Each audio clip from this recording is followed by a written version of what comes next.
Ladies and gentlemen, welcome to one of the most exciting days of the 59th International Biel Chess Festival as we are following the action from the Masters and Challengers triathlon events, and today we will be following the Blitz event in both tournaments. So essentially today we are going to figure it out who is going to make it to the final four and which players they will be leaving after today's amazing Blitz event. So we'll be here to provide you some expert commentary and hopefully you will have some great time. My name is Artur Neiksons. I'm a Grandmaster from Latvia together with the ever-charming Angelika Volkova. So Angelika, wow, what a day ahead of us. Absolutely, I fully agree. We had so much behind of us. Chess 960 Rapid. We had the round robin with the 5 rounds of the classical. It was absolutely exciting. But Blitz, today we'll find out our top names who will qualify for the final stage. And we might say goodbye, not only for the 4, but maybe even for the 6 players. Who knows who's going to stay? Yeah, because that's essentially all about the final stage, because today the players, they play this Blitz event, they are going to get extra maximum 10 points. And in case the leader is ahead of the 4th place more than 12 points, then we say, unfortunately, to that player, goodbye. So let's talk about the format of the Blitz event. It's going to be a double round-robin event, 10 rounds of games. The time control is 3 minutes plus 2 seconds. The classical Blitz time control there is. The scoring system is the classical one, 1 point for the victory, half a point for a draw, 0 for a loss. And Angelika, of course, it counts together for the total score to determine who is going to get to the final stage. The format is super important at the Biel Chess Festival, counting together Rapid, Classical, and now Blitz is coming. Here we have the current standings. So what does it mean for our players that anyone can potentially get 10 points from today, winning all the rounds and getting up to the leaderboard? In the Masters, we see Levon still leading the field, half a point at least, 16.5 right now. Adin Suleimanli half a point behind him. For Limle, it was yesterday a very tough game, but 15 points, still he's in the top 3. But it's Yezer Dogmush with 13 points who has to be worried a little bit because there is Matthias Blubaum behind him with the 10 points and Jose Martinez, who is known to be so amazing in the faster formats. I have a feeling that Jose today is going to have a great day because he's been struggling a bit in the previous events and he's really a speed demon when it comes to playing online, so everything can be totally changing after today's Blitz event. But when we talk about the Generations Challenge tournament, you see there's one clear leader. His name is Václav Finek, the young player from Czech Republic. Then we have 2 players in a hot pursuit, Marco Matera against Xiao Tong. They have 17 points each. But again, a very big question is if Carissa Yip, Alexandra Kosanyuk, or perhaps Vaishali can still make it to this final stage because they cannot fall behind from the tournament leader. Could it be Václav Finek more than 12 points? And also there is a special rule, Arturs, when we have all those points accumulated together, if the 4th place is more than 12 points behind the 1st place, he or she is not qualifying because there is no potential way that this person is going to score the 1st place, winning all 3 games, and the 1st place, let's say, losing all 3 games. So for that reason, in the Masters, I see that some players can stay there, but in the Challenger, there could be some big issues. And here we see the round pairings for the first round. This is going to be the first round robin, so to speak. I think there's also going to be some pauses. By the way, as you can see in the background, there is an open event, Blitz event happening at the same time. So the start of the rounds will be synchronized. And we are essentially waiting for the first round to start. I hear there's also going to be a special guest to make the very first move. And of course, as usual, the main event is happening on this very beautiful stage with this red wall. There's even a red carpet. Yeah, of course. Red wall, red carpet. We see a beautiful playing hall. I mean, it's mentioned by many of our players participating in our Master Triathlon. One of the most beautiful playing venue, and also from architecture point of view, that's as also Levon Aronian was sharing it in one of our impressions video. By the way, dear viewers, you can check those on our YouTube and Instagram and all of our socials. But yeah, exciting rounds that we have here. And well, I mean, which pairing would you say, Artus, is the most exciting for you for the I first? think all of them pretty much. Of course, we are going to try to follow the leaders maybe first. For example, Levon against Matthias Bluebaum for Bluebaum. Again, it's a chance maybe immediately to show his class with the very first game. I mean, yesterday they played this classical game, which was real fireworks, and it ended up with a peaceful outcome, but it was not really boring to watch at any moment. Also, in the Challenger tournament, Václav Finnick against Carissa Yip. This is the chance for Carissa, also for Vaishali versus Kostyuk. Start well, get the momentum, and get those points. And this is so important to get this momentum, Artus. Also, in the chess 960 and rapid, we saw when the rounds coming one after another, it's so much tougher to recover. I remember Yezer Dogmush losing game against Aydin Suleymanli, completely winning endgame, and then losing the next one, then the next one. And it was happening the same with Levon Aronian when he lost his game against Aydin, then he also lost the second one. So it was, you know, as you were saying, mistakes coming in pairs, also losses coming in pairs sometimes. So in the top of the leaderboard, our players will really have to try to push and give their best. And by the way, here we see Alexandra Kostyuk. Currently, she's on the first place, potentially qualifying, sharing together with Carissa and Limle, the three-time Grandmaster Triathlon winner, the Biel Chess Festival. Always a pleasure to see him. Yesterday was a very tough game for him, but today is a new day and new chance to qualify for the finals. Absolutely, yeah. So he's looking for ways to break yesterday's bad moment he had there because he blundered a piece against Aydin Suleymanli. Here, Matthias Bluebaum, he looks to be in good spirits. He's smiling. It's really hard, to be honest, to predict who's going to do well here in the Blitz event because very often I do believe it really depends with which leg you stepped out of your bed this morning, how you had a proper night's sleep, how you had a very good first game, and then you just go with the momentum and see where it's going to take you. Here we see the young Frenchman, Marco Materia. What is he looking there? No water. He's asked, are you sitting at the right seat? Yes, yes. No, they're just asking them to remove the water so that we can see him, the beautiful banner and everything much better. This is, of course, a practice that's used mostly on the top rated tournaments so that we can see the position. And meanwhile, also in the open Blitz tournament, we see players are getting seated. As we know, the first round started before, half an hour earlier, because altogether they'll have 11 rounds, while in Grandmaster Triathlon we'll have 10 rounds. So the players are already ready for their second round. And yeah, eventually Biel Chess Festival is about fun. It's about chess and gathering over 15 events together in one tournament. Oh, Artus, I would love to play. If you're not commentating, I would really love to play. Yeah, of course, me too, especially on the stage here. The players are seated, they're getting ready. We saw also some photographers making some pictures, so everything will be synchronized. Also, we're waiting for this ceremonial first move to be played. Do we have any information on that? Yeah, absolutely. We're going to have the move for the Yes or Dogmush. So we're waiting also for that. But I think players are also getting seated, getting ready. By the way, Vaishali is there. It's her final chance, you know, today to strike. For Levon, it's chance to extend the lead from the others. And here we have it. So Limle against Yes or Dogmush. I think also one of the important clashes. I mean, so many clashes that, you know, I want to follow them simultaneously. I would love them to play game one by one, but it's unfortunately not possible. So we'll have to always try to stick to the main game here. And Carissa Yup, we are sitting there. So we have first move for the Jose Martinez apparently. Yeah, that's move E4. And it was done today by Damian Nedovic from the TD Cinex Switzerland. And he is making it for Jose Martinez. Let's see. Okay, he's moving back, but he might still stick with the move. What do you say? Yeah, I mean, it's entirely possible, not really mandatory. Actually, I wish sometimes the special guest would make some funny moves like G4 or A4, just to bring a smile from the players. Václav Finnick against Carissa Yip.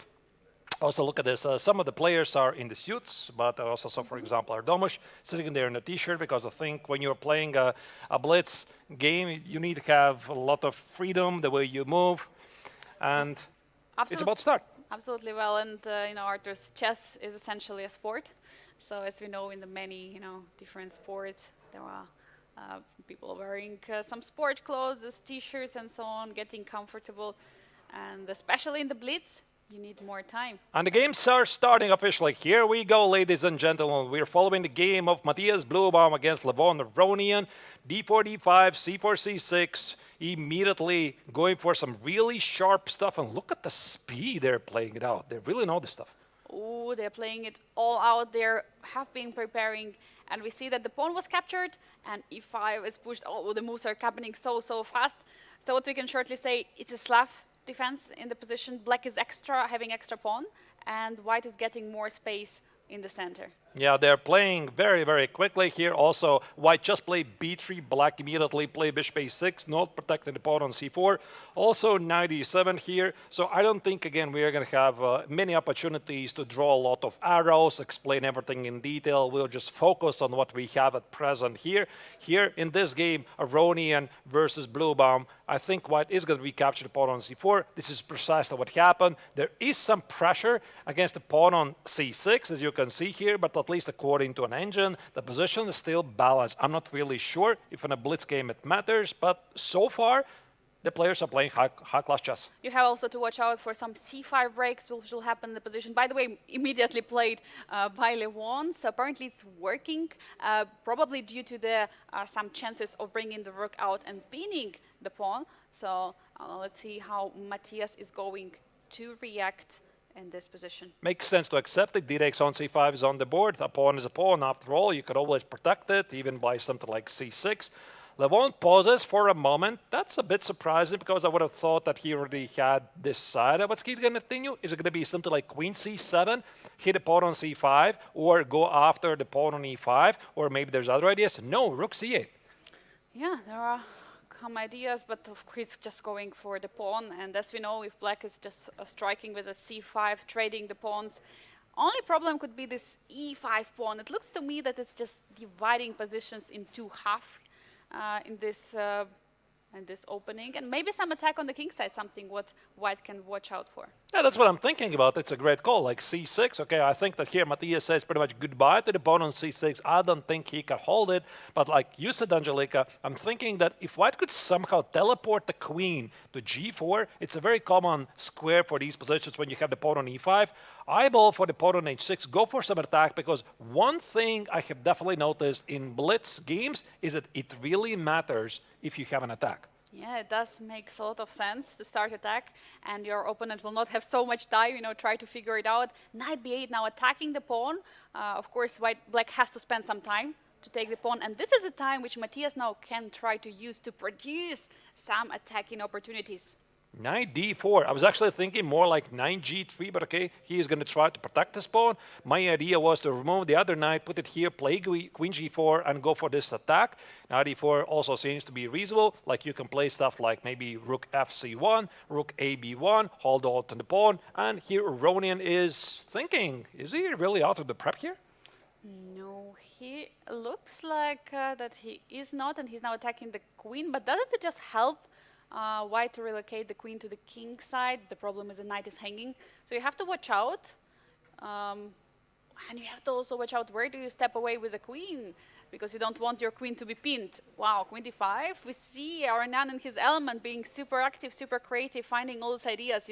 He's not capturing the pawn, but first he's trying to improve all his pieces and the queen in the game. Looks really interesting. Queen d5 attacking the knight on e4, hitting the pawn on c6. Again, if I'm white, I'm thinking about those attacking chances.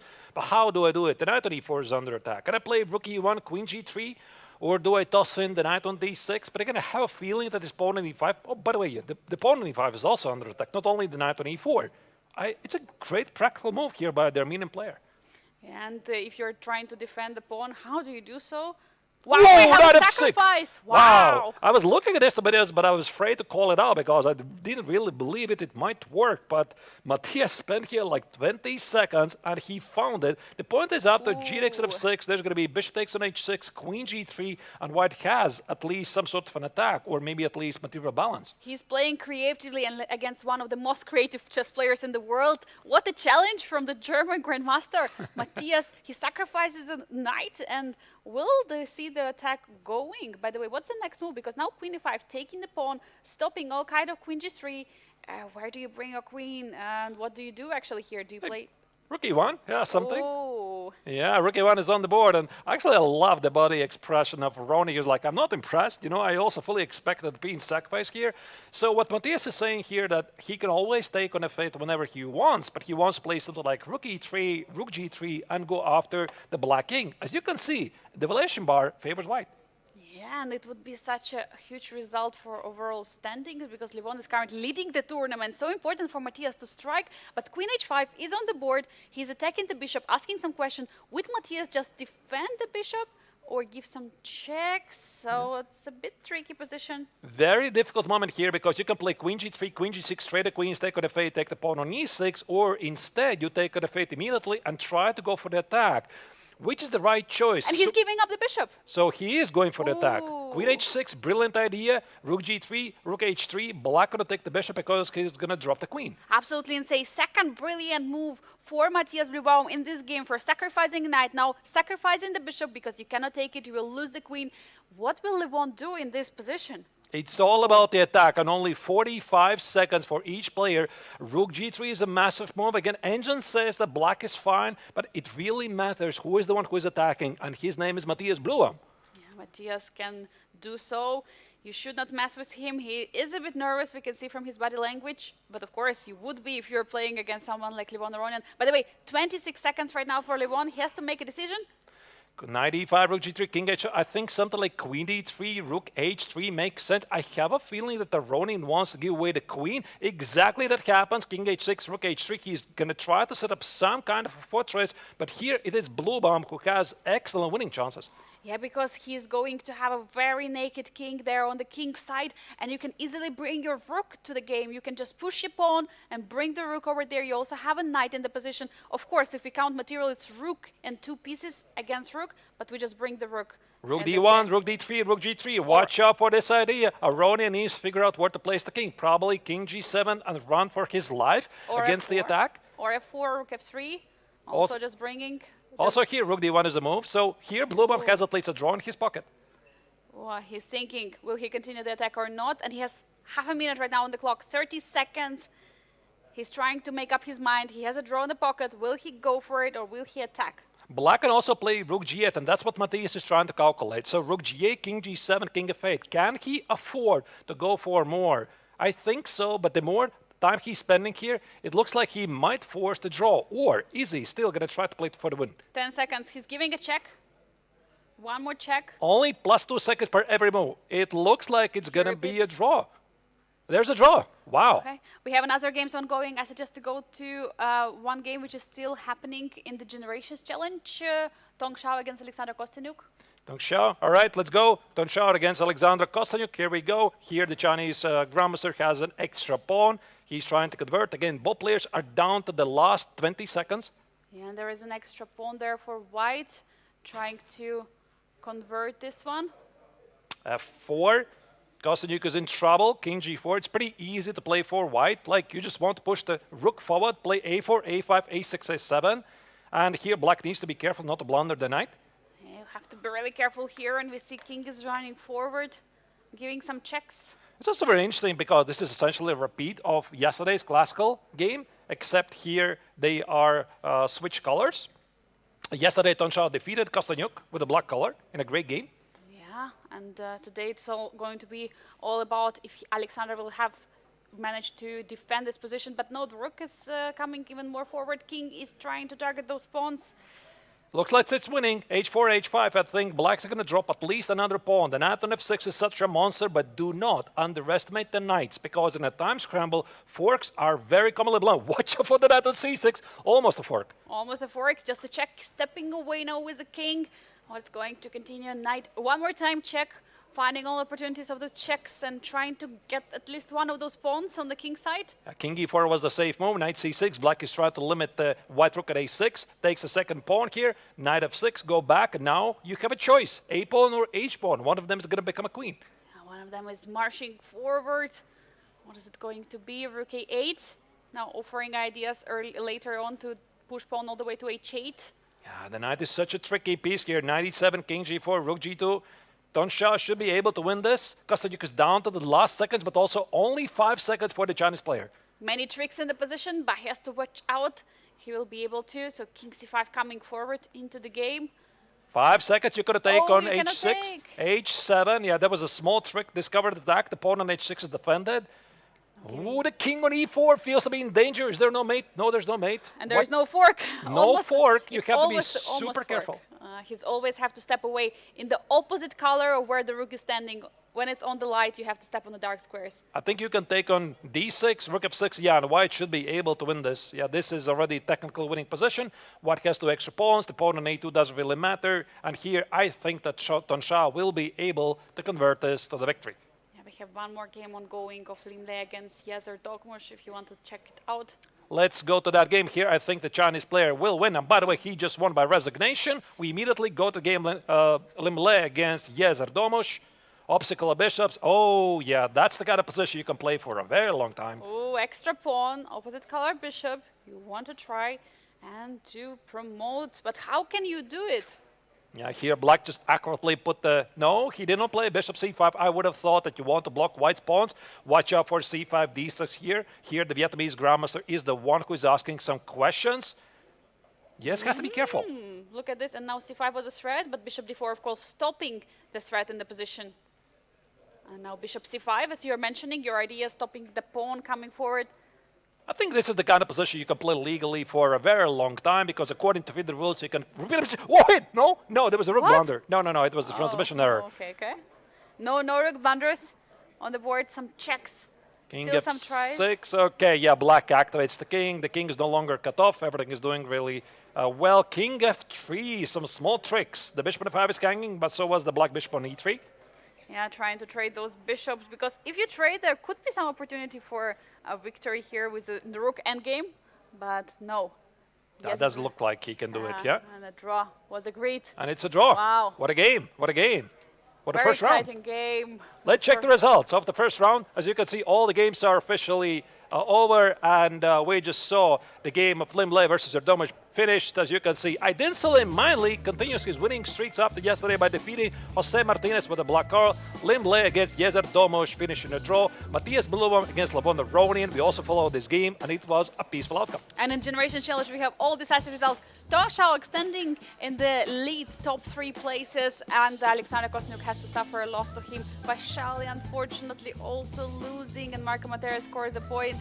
Vachier-Lagrave wins against Carissa Yup. It looks like the top of the leaderboard in Generations Challenge are getting more and more points and extending the lead from the bottom. And you see the rankings have changed because we have a new leader, and his name is Aydin Manley. He's sharing the lead together with Levon Ronian together with 17 points. Limle is 1.5 points behind for Jose Martinez. This was a chance to get back into contention, of course. 9 more rounds to go, but as for the challengers, yeah, for ladies, this was a tough start. Absolutely tough start, and top 3 places, Vachier-Lagrave, Marco Matera, and Xiaotong extending their lead by 1 point after the first round of Blitz for Carissa, Alexander, and Vaishali. They'll have to try to come back in the next rounds. So, dear viewers, this was only the first round, 9 more to go. We are going to make a very, very short break and follow the action from round 2. Stay tuned, be back very soon.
Welcome back, dear viewers. We're following the Blitz event from the 59th International Biel Chess Festival, the main event, Masters and Generation Challenge Triathlon Tournament. So we just saw before the break, first round of the Blitz event, already some exciting action here. The second round is about to start. Angelika and me, I'm Arturs. We are at your pleasure here to serve you some expert commentary and hopefully have some good time. Yeah, here we have the round 2 pairings of the Blitz portion. As you already saw in the first round, pace is going not where we would expect it to go. Someone like Matthias Bluebaum had big chance against Levon Aron, and here we're going to take on Jose Martinez. Levon will play against Limle and Yezer Dogmush with white pieces against Aydin Suleimanli. Meanwhile, in Generations Challenge, we have Václav Finek against Xiao Tong, Carissa Yub versus Vaishali Ramesh Babu, and Marco Materia, Alexandra Kostyniuk. These are exciting rounds, and one more time, big question, will the bottom of the leaderboard remain into the game? Because we're seeing in the Generation Challenge there are more and more distance from the top, and here is, I think, the battle of the round. What do you think, Arturs? I think so, yeah, because Suleimanli just became the leader of the triathlon. It's quite an amazing story, to be honest, because he was the late replacement of Noderbeck. What was his name? Not Abdusatorov. Yakoboyev, from Uzbekistan, pardon me, my memory suddenly, there was a jet lag. But the games are starting, and he just joined the festival, essentially agreeing to play 2 days before the start of the event. We have some off-beat Karakan on the board, and for Domush, an excellent chance to get closer to the leader, Suleimanli. Yesterday he scored a super important win over Jose Martinez in the classical portion, but today is all about the Blitz. Every victory is 1 point, so every game is so important to still keep being in those top 4 of the boards. And we see here some interesting opening. It's some Caro-Kann with Bishop G4. I have no idea what this is, because normally Bishop G4 would be a blunder. I mean, you take on F6 and you collect the Bishop on G4, but there's another knight for black on G8, so players are still in the prep. And I think it also makes sense that for the Blitz tournament, you play some offbeat lines that your opponent doesn't know, so that you get to win more time. This is crazy, getting the same bishop. I was also wondering, where is the bishop on G8, but it's still there. Oh, nice. Nice maneuver here for Yezer Dogmush. Stepping back with a bishop on H5. Yeah, Bishop G6, try to protect the king, see what happens. And here, I think White could play some normal stuff like knight f3, knight e5, make a quick choice. You can't really afford to sit for too long, because you're going to need that time at the critical stage of the game. Yeah, you have to focus right now, try to find moves faster. Yeah, the previous round game, we witnessed Matthias against Levon. They played so fast. That's why Matthias had more time for the critical stage of the game and sacrifice.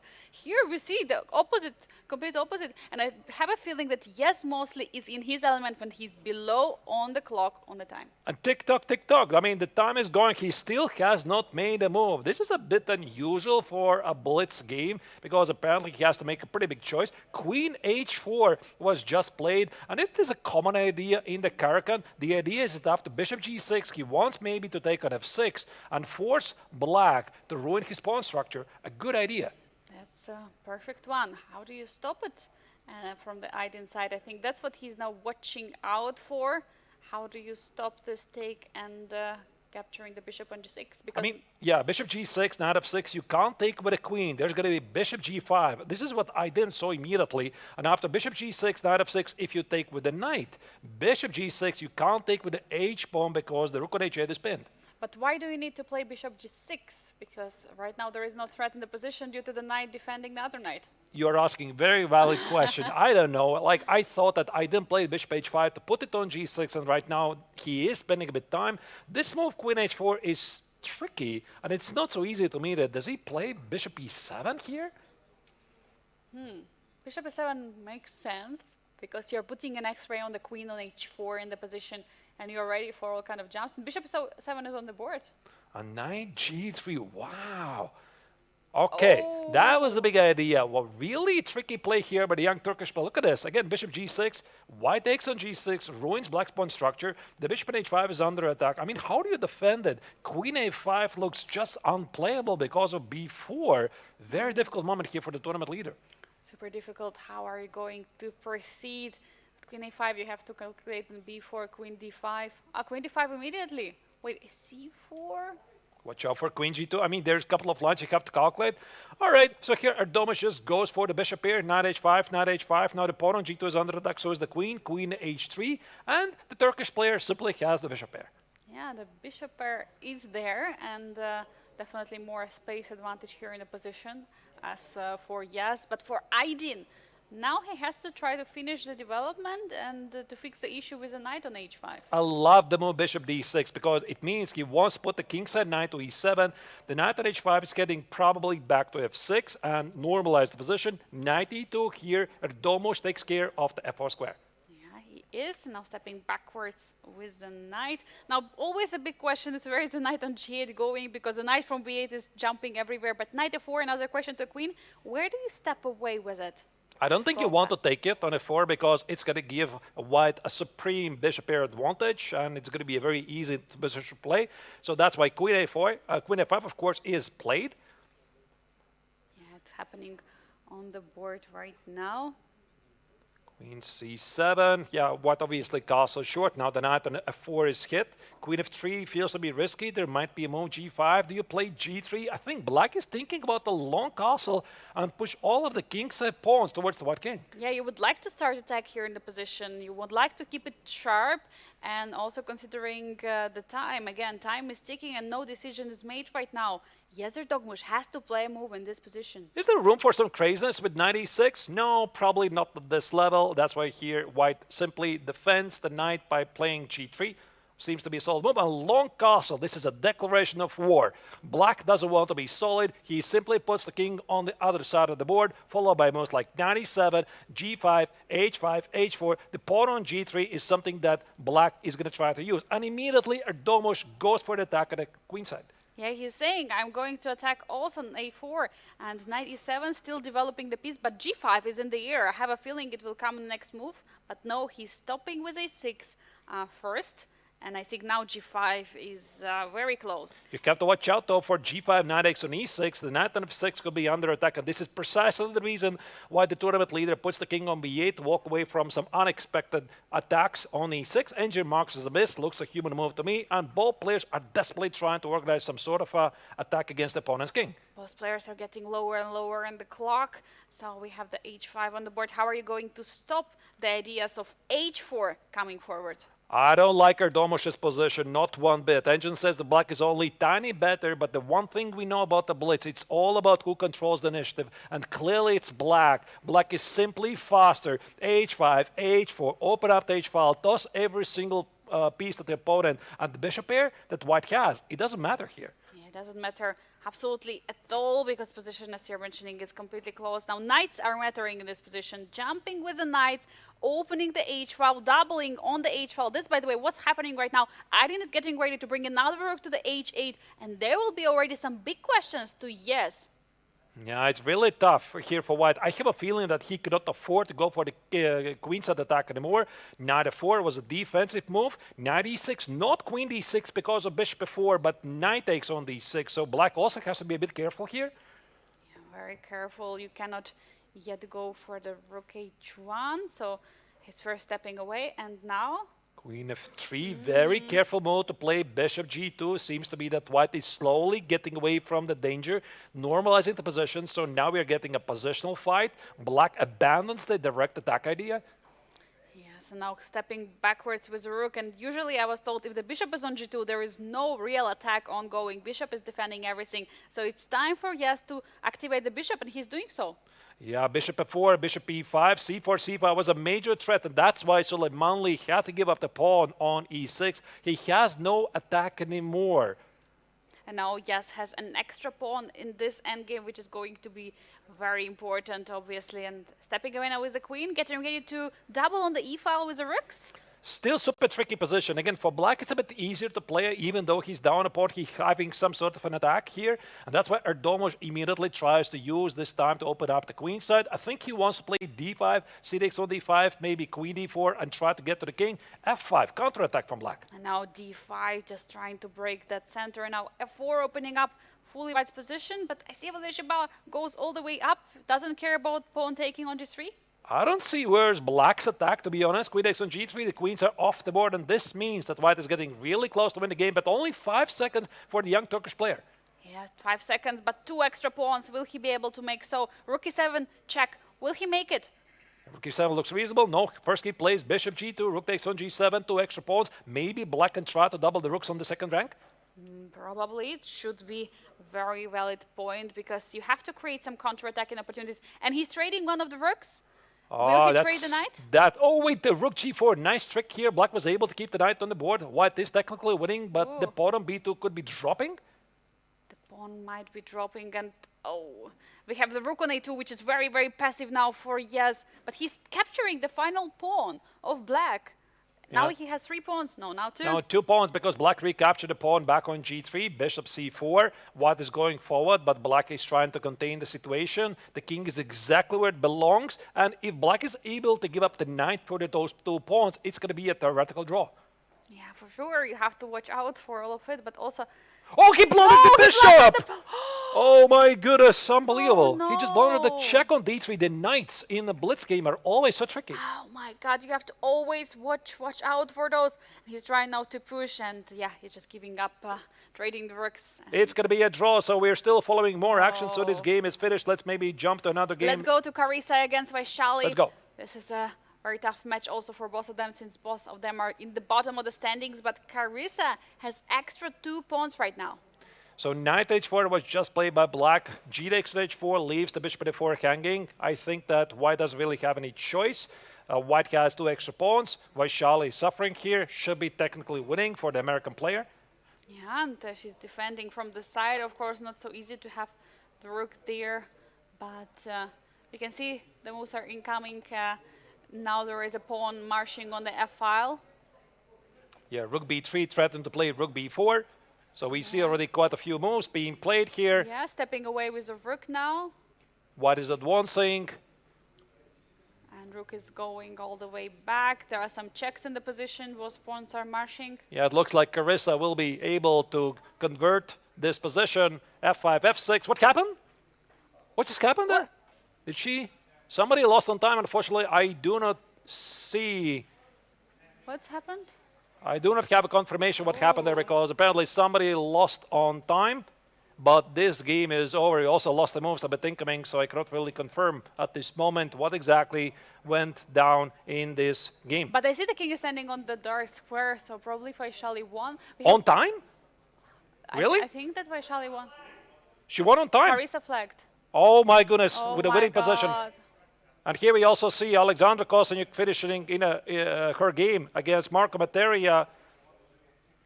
Wow.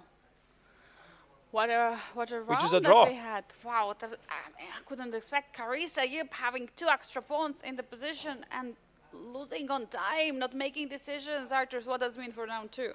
Yeah, I mean, again, it was another crazy event, and indeed, let's check the results now of the second round of the tournament. As you can see, indeed, Carissa Yip lost on time against Vaishali. Wow, that was really, really hard to watch, but an overview of all the results. Jose Martinez in the master section finally scores his first victory, defeating Matthias Blubam and trying to catch up with the leaders.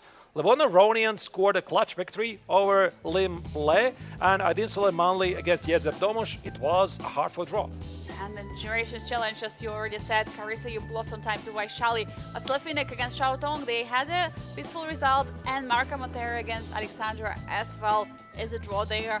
And what does it mean for our overall standings right now? It means that in the Masters tournament, we have still a leader, Levon Aronian with 18 points, Aydin Suleimanli 17.5. After he was Lim Le with 15.5 points, Yezer Dogmush 14, Matthias Blubbaum 10.5, and Jose Martinez 9.5 points, but he can still climb all the way up. What about Generations Challenge?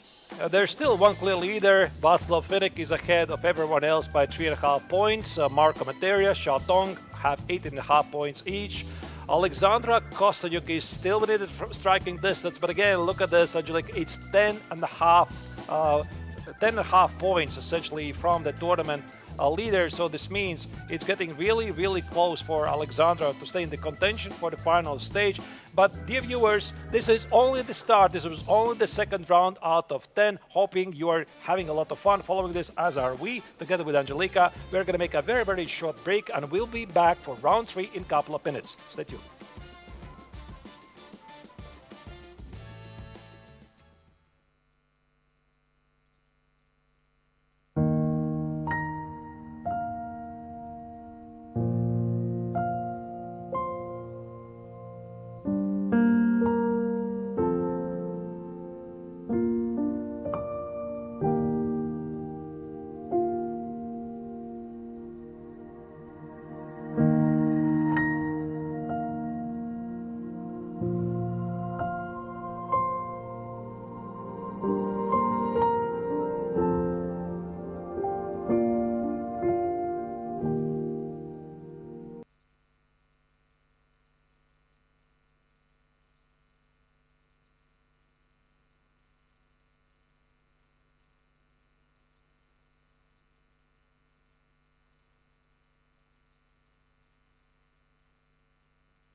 Welcome back, ladies and gentlemen, to the Biel Chess Festival, where we're following the Blitz tournament, both in Masters and Generation Challenge tournaments. Today is the day when we are going to figure out who will qualify for the final stage, and also at least 4 players will be departing from us. First 2 rounds set very unpredictable pace, and here are the pairings for round 3. We have Jose Martinez against Jezer Dogmush. Will Jose manage to strike back now and get up in the leaderboard? Big question. Adin Suleiman Lee with the white pieces against Levon Aronian, the leader still of the whole tournament, and Lim led the 3-time Grandmaster Triathlon champion against Matthias Bluebaum. After the loss, will he strike back? Yeah, there's a lot of exciting matchups, and I think with this round we could start with the Challengers tournament, also try to give them some love. Vaishali versus Václav Finek, the tournament leader. By the way, now we see Lim Le is getting ready for his game against Matthias Bluebaum. Here's Don Shao against Marco Materia. It's also great to see the players are in good spirits, although no, I mean here Alexander versus Carissa, super serious. Yeah, super serious. And by the way, also Vaishali against Václav. Extremely serious, looking at the board as if they're seeing the chess 960 position, trying to calculate some lines over it. It's a blitz. Have some fun. All right, D4, knight f6, knight f3. Here we're following this super exciting game. Václav, the tournament leader, of course, he's doing really well for Vaishali, the current World Championship challenger. She needs to start to score points. Some sort for the late Trumpovsky. And we have on the board and b6, so getting in some kind of the Queen's Indian vibes in this opening. Yeah, so here White is thinking about grabbing in the center, e4 or e3.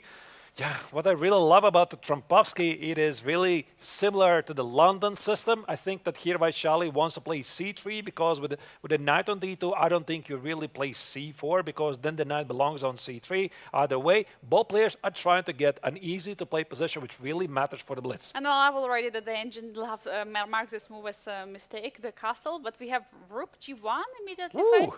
Or maybe this was a problem with the castle because White can go immediately for the attack with a g4, g5. It looks really entertaining stuff. Like White is thinking about maybe queen e2 and long castle, and here perhaps Václav is getting a bit nervous having the pawn on h6 because that's something that White could try to exploit. Bishop takes on e7, followed by queen e2, long castle, g4. Let's go. Let's go, marching all the way with the attack, and Václav Finek playing queen e7, and looks like every move that he's playing, computer doesn't really like, but will Vaishali manage to capitalize on it, and he goes for g4. Knight b4, I like this move because I think Black needs to eliminate this last bishop here. I would expect bishop e2 to walk away. Instead, queen e2 is played by the Indian player. I don't like this move. I thought you want to keep the bishop here.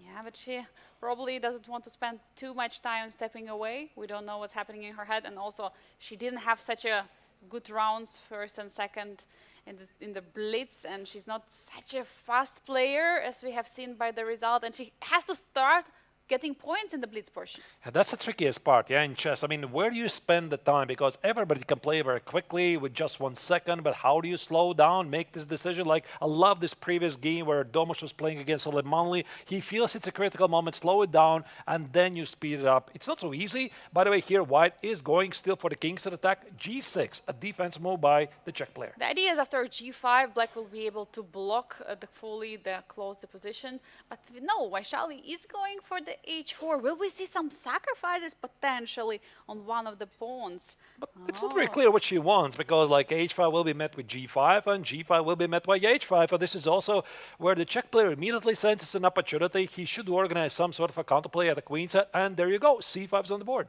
c5 is there indeed. You have to strike in the center when there is attack on the side is ongoing. For now, Vaishali is not castling.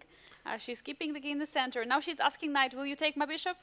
Yeah, I think she already has misplayed the position because without the last square bishop, there's no direct attack. The pawns on g4 and h4, they look menacing, but there's no break. And I think this is also, what, d5? All right. So I would have thought you want to keep your bishop alive on b7, but again, in the Blitz game, you don't really have a lot of time to think about your choices. Václav's trying to keep the game very solid. h5. Vaishali finally breaks the position of the Black's king, but bishop a6 coming with a tempo on the queen. Where do you step away? Yeah, queen b3 looks awkward. It jumps under rook c8. I suppose it's queen b3. Not a lot of great choices here for the Indian player. The queen on b3 also feels awkward. Something like knight c6, knight f5 might happen. So with d5, this was an idea for Czech international master Václav Finek. Bishop a6 attacking the queen. And he has to play queen b3, and now he is closing the side on the king side there. So no attack is happening.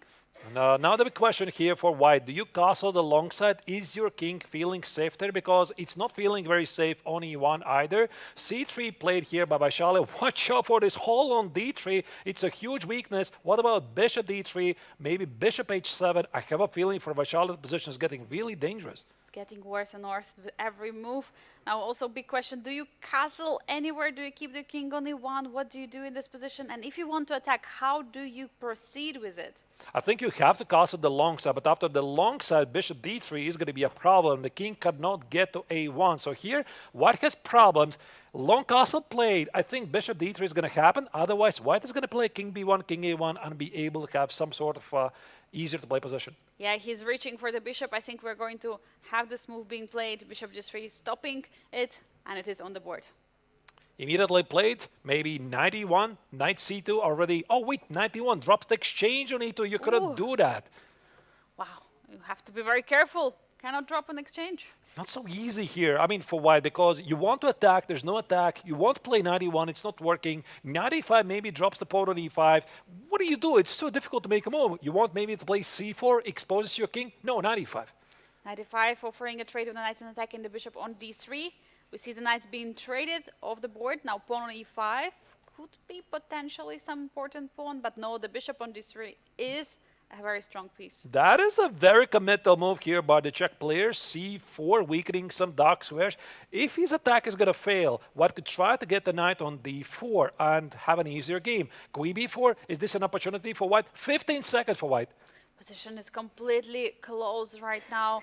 Here, where do you place your queen? a4? What is it going to be? Or you're going to flag? Queen.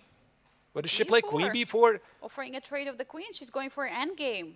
Right. Black wants to play a5, a4, a3, open up the queen side for white. The position is getting dangerous. That's why she took with a c pawn to keep the a file closed. Yeah, you have to close it. You have to keep it closed. But now, also since it's an endgame, king can also go somewhere in the center. f6, opening up the f file.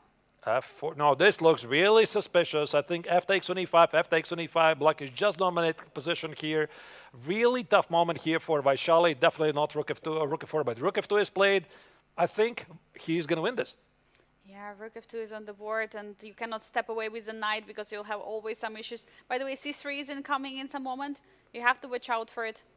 Yeah, Will we see c3? Yeah, c3, rook c2. White could simply drop material here. It looks like Finek here is going to be able to win this game. Looks like white's position is about to fall apart. Rook takes on c3. Was just played as we saw in the live camera here. Rook c2. There goes the piece. Yeah, and it is happening. It is happening, unfortunately, for Vaishali. She's losing a material. She's losing a piece in this game. We expect her to lose this one. I suggest to go to Aydin Suleimanli, Levon Aronian.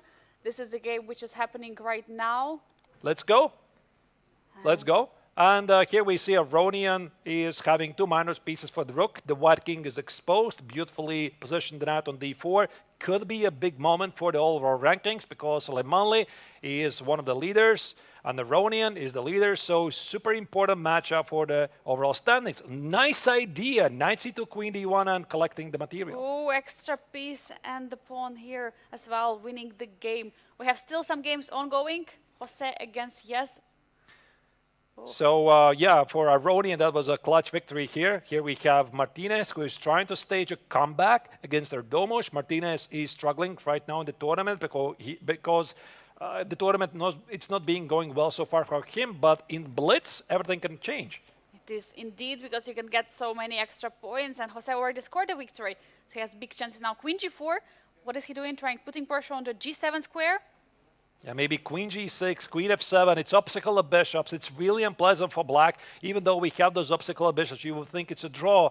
No, I mean, when you have a direct attack, it doesn't really matter. What has an easy game, queen e2, queen a5 here. Black has to be super careful. Watch out for something on the a file as well. King on c7 is much weaker than white's king in this position. Rook b1 here. The Mexican grandmaster is applying a lot of pressure Like that's the type of position, Angelica, you can play forever and ever. You try to create some threats, and this is why Martinez Alcantara, also known by his online username Jospem, is one of the best players online, and he's showing it right here. Queen e5, just putting some pressure. Queen on c6. Is it a threat? No, no, it was not a threat. Oh. 6, not possible. Is Black- nothing stepping away? Yeah, I mean, Black needs to guard his pawn on c6. There's all kinds of tricks. At some point, I have a feeling, Angelique, that the White will be able to organize a counterattack at kingside, organizing a pass pawn. Also, watch out for rook e1, rook g1. Black also might be thinking about his own ideas. But now bishop f5 is idea to play bishop c8, targeting the pawn on b7. Queen e1, queen e4, queen e5. They don't trade the queens. I think actually both players are getting really ambitious here. Everyone is ambitious now in this game. So important to score points for every of them. There you go. There goes the h-pawn. Rook h1, h6. I think at some point White has to organize an outside pass pawn at the kingside. Now rook steps backwards and now on this fourth rank. Rook e3. What about rook takes on g3? Oh, This no. is what he missed. Suddenly Black is completely taking over the game because you see rook takes on g3. There's going to be a mate. Oh my god. Wherever you step, there is a checkmate. Wow. We see resignation. Jose Martinez is stunned by Yas Erdogmush, and for him it's another victory. Insane. Yesterday, Yas won in similar fashion against Jose in the classical. Today in the Blitz, finding this nasty idea. Wow, this was really crazy. It only took one blunder and that's it. That's it. So the third round is over just like that. And let's check the current results. So what do we see? We see a lot of decisive games. We see Artomush, Aronian scoring victories in the Masters section. Also, Kostenyuk scoring a victory with the white color. And the tournament leader, Václav Finik, remains perfect. Extending the lead, and we have 2 draws, Limle against Matthias Blübaum as well as Xiao Tong against Marco Materia. What does it mean for our overall standings right now, the results of the round 3? So we have Levon Aronian, who has extended his lead over Aydin Soleimani because he defeated him in their own Blitz game by 1.5 points. Then who is in the 4th place? It is Erdomosh, who is currently only 4 points behind the leader. So this is a very open race for Martinez. This was a very big loss because he's trying to stage a comeback. He needs those victories. Otherwise, he's not going to make it. Generations Challenge, we see Václav Finik is basically trying to eliminate all the players from the field, scoring another victory with 23 points right now. For Alexandra, Carissa and Vaishali, now it's a tough situation. They urgently have to start scoring the points. For Alexandra, there are more chances. As we can see, she has 11.5 points. Yeah, it's already getting really dangerous, close to these 12 points margin to get to the final stage. But dear viewers, again, we're going to make a very, very short break before the next round. So don't go anywhere. Let's have some fun following this Blitz event, and we'll be seeing you shortly after the break.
And we're back, dear viewers, following one of the most exciting events of the 59th International Biel Chess Festival. Today, here in Biel, it's the Blitz Day, as we are watching some of the best players here in the Biel Congress Center playing it out. One of the most exciting, shortest time controls that's there possible. 3 minutes plus 2 seconds time control. And round 4 is about to start. We're having plenty of fun, and this is the pairings for the round 4. In Generations Challenge, we have Václav Inek, who is leading in the tournament overall as well as in the Blitz, and he'll take on Marka Materia, one of the leaders as well. But Alexandra Kostyniuk match against Vaishali will be so important for the overall standings. Will some of them try to keep standing in the league?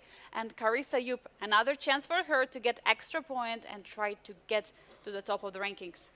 Yeah, so huge matchups, obviously, and as usual, we're going to try to keep the same pace, follow one game, and see where the action is going to take us. We have chosen to follow the game of Aydin Solimanli against Lim Le in this round and see what happens. In case it's, I don't know, boring, I don't think it's actually possible in the Blitz, then we're going to switch to another game.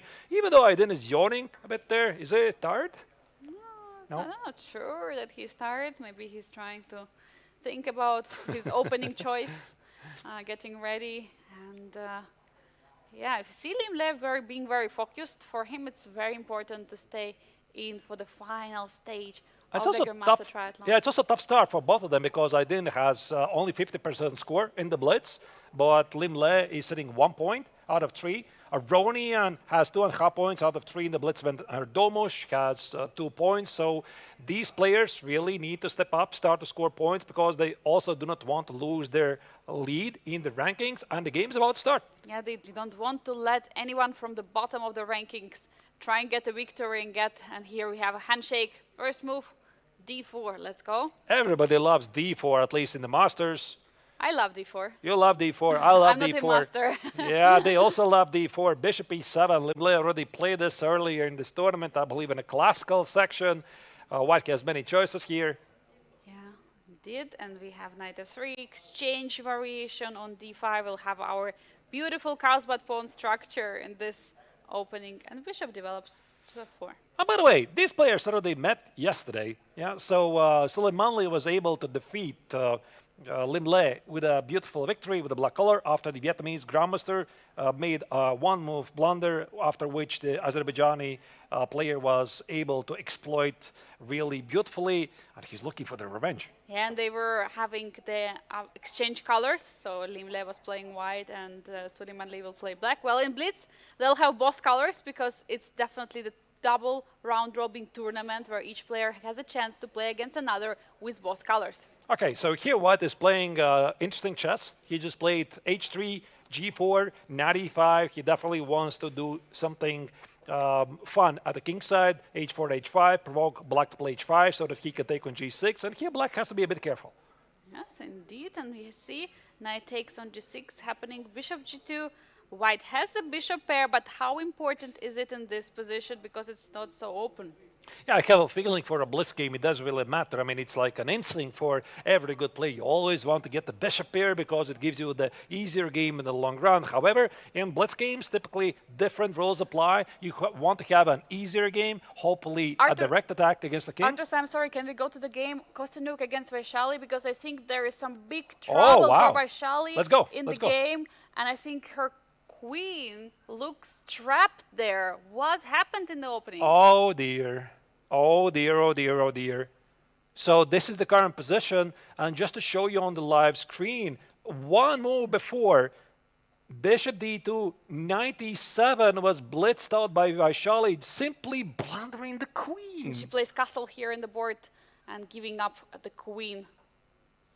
Uh-oh.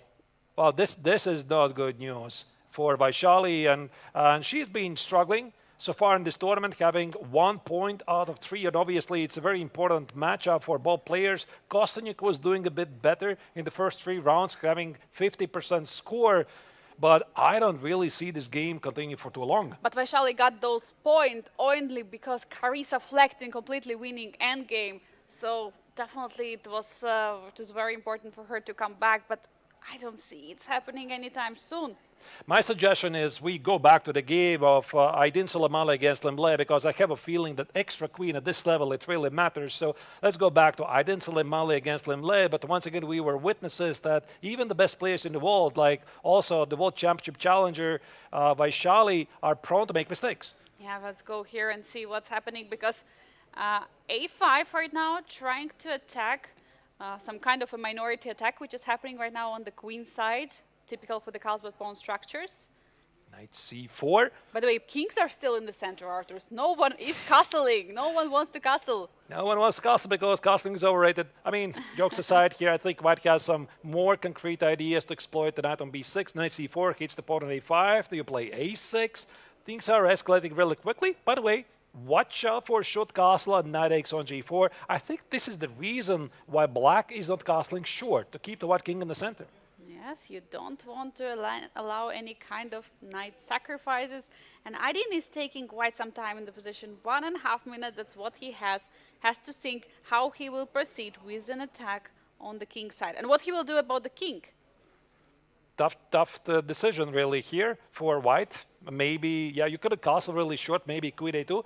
I think that both players are more or less safe already in the final four. I don't think they're really worried about it, because Sulemali is one of the leaders and Lemble is not so far behind, but I think they're also mentally getting ready for this final stage. Again, tomorrow there's going to be a rest day, and after that the players will return for more classical games. But of course, first we have to figure out what happens here in the Blitz. That's a mistake? Bishop f1, he's trying to step away, targeting the knight. Doesn't look good to me. What about knight a5? What about knight x on g4? Black has some choices here. Yeah, 2 pawns are hanging, and he goes for knight a5. But I think, for Lemble, he's coming already for the 4th time here to the Biel Chess Festival, winning before 3. For him not to be a leader of the event is some big surprise, so he wants to establish a lead and get into those final rounds with some extra points. Yeah, b4, knight c4 was just played, so here Sulemali is sacrificing a pawn, trying to get to the white king, b4, b5. Very inspired game, by the way, so far. Looks a bit suspicious if you ask me, but again, maybe I'm influenced by the Vaishali bar. Well, I don't know. It's definitely for computer, everything looks good. No, this last move was not so good, apparently allowing black having those 2 pawns on the queen side, potentially in the endgame. This could matter a lot, because pawn on c6, I don't think it's going to hang for long. Great move, g5. I think white is threatening knight x on d5 in some lines and collect the knight on c4. Is this a possibility here? No, bishop g2. Look at this. Suddenly white is looking better because black cannot collect the pawn on c6. The pawn on d5 is hit. If you play knight c7, how do you recollect the pawn on c6? Big questions now for Lemble, and he's getting lower and lower in the clock. Pawn is hanging, he's taking it. Knight on c4 is also hanging in the position. Black's position is getting really shaky here. Knight x on d5. I think white wants to play queen x on c4. Not only keeping the pawn on c6, but also getting another pawn. And if this bishop starts with its scalp roll forward those pawns, it's going to be over for black very quickly. Oh, what a tough game for Lemble, Vietnamese Grandmaster.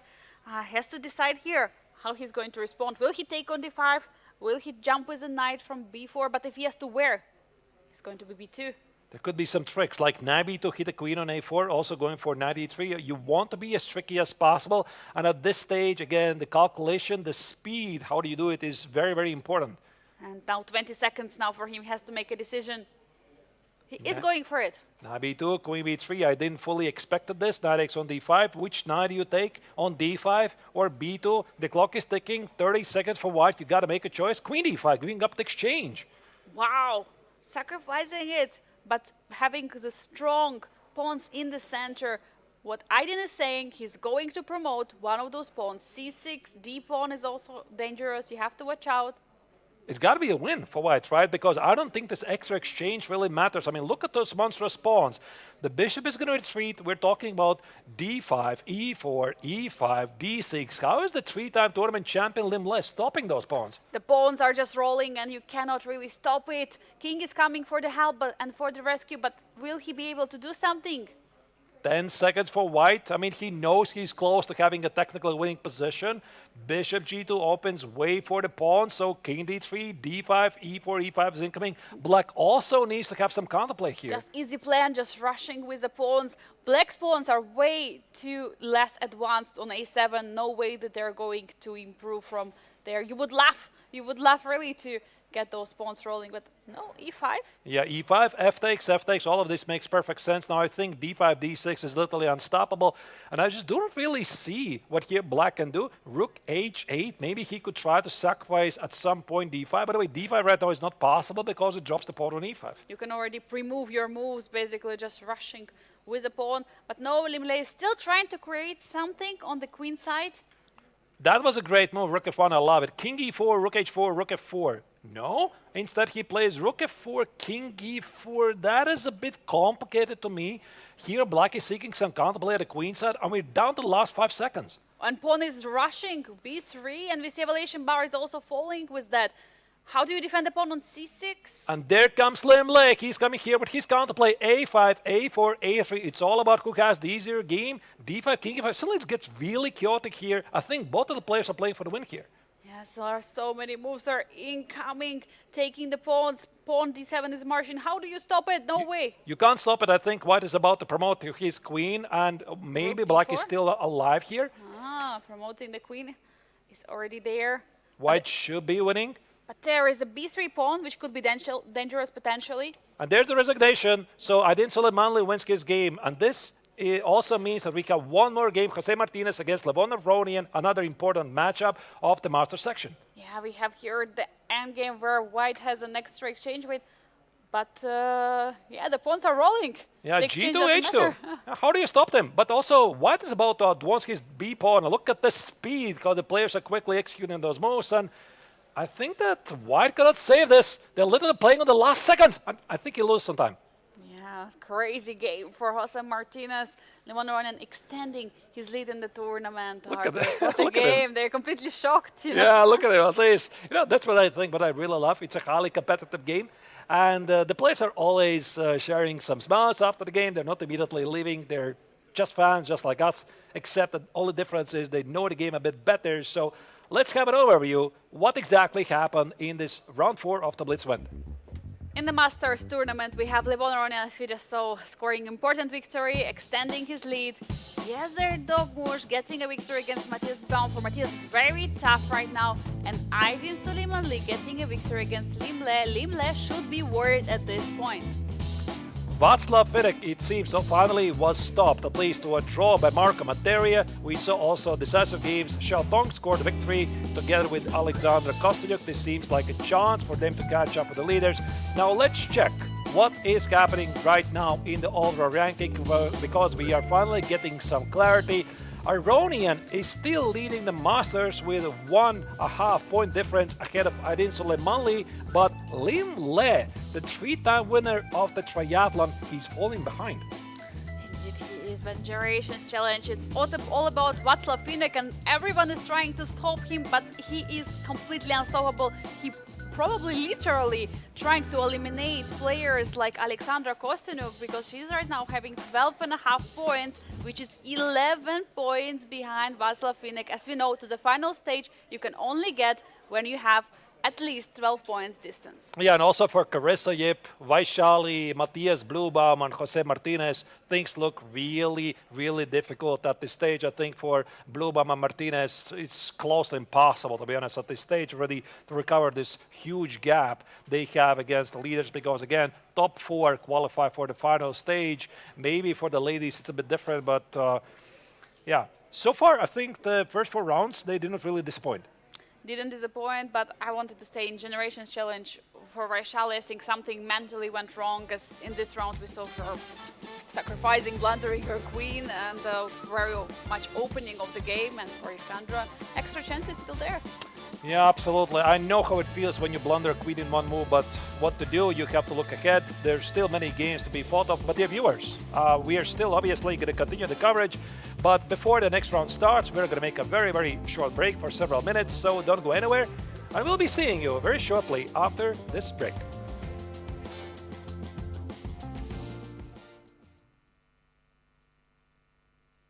champion d'échecs, il doit maîtriser toutes les cadences. J'étais choqué que le championnat du monde de partie classique se finissait en départage, en partie rapide. Là m'est venue l'idée du triathlon, donc jouer les 3 cadences, bien sûr en pondérant les points. De proposer un nouveau format, un essai en 2019 qui était concluant, et maintenant c'est même dans les projets de la FIDE de faire de notre format, sous un autre nom, pas triathlon mais total chess, d'en faire le nouveau format du championnat du monde. C'est une certaine fierté pour nous. On est le plus vieux festival du monde sans interruption. Beaucoup d'engagement, beaucoup de responsabilités, beaucoup de stress. Du coup, c'est là où je trouve l'énergie et la force mentale qu'il faut pour pouvoir réaliser un festival avec 16 tournois, 12 Open sur 2 semaines, de m'inspirer pour trouver la force de continuer.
Welcome back, chess fans. We are back with a Blitz action here in Biel Congress Center, where the 59th International Biel Chess Festival is taking its place. Today is the day when players are battling out everything in a Blitz event to figure out who's going to make it to the final stage. Angelika, me, we are going to follow the action live, bringing you some expert commentary, and hopefully you have some fun. And these are the standings before round 5.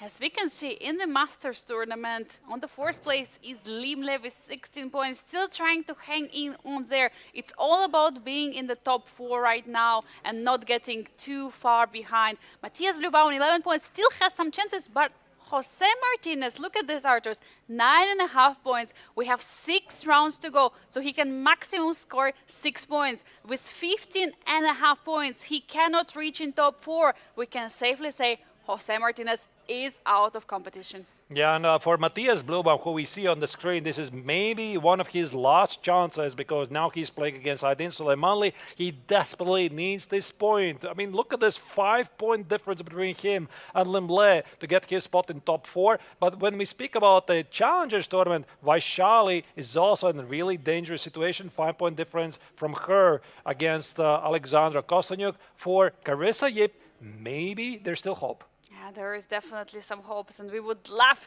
to see our players strike.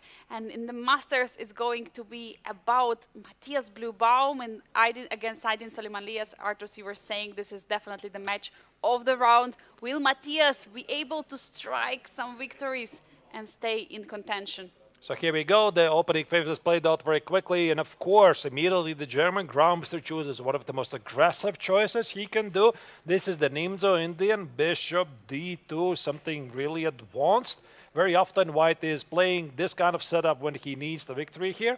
Yeah, we have Bishop D3 on the board. Talking about Aydin Suleimanli, looks like he's almost safe, as we can say it, being second right now on the rankings. It's only about Matthias in this game. Having white pieces, do you think it's also boosts some confidence for him to try to score a victory? I'm not really sure, to be honest, if the white color matters much at this stage. It's all about if you believe in your playing abilities this day, or are you having a role? And apparently Suleimanli is in a really good shape because he has scored 2.5 points out of 4. If we talk about individual results in the Masters, Levon is currently unstoppable. He has 3.5 points out of 4.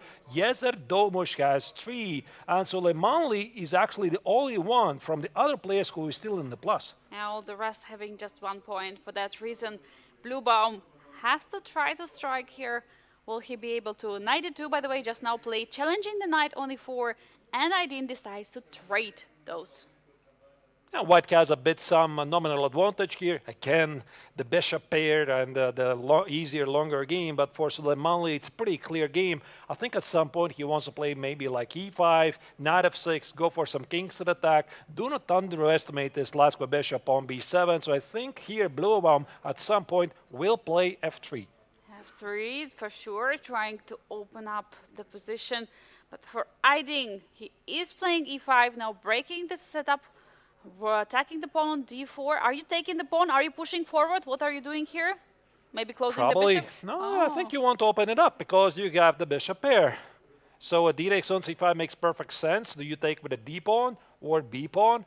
I actually kind of like b takes on c5. No, I did it differently, but d takes on c5 also leaves the pawn on e5 kind of vulnerable against White's bishop on b2.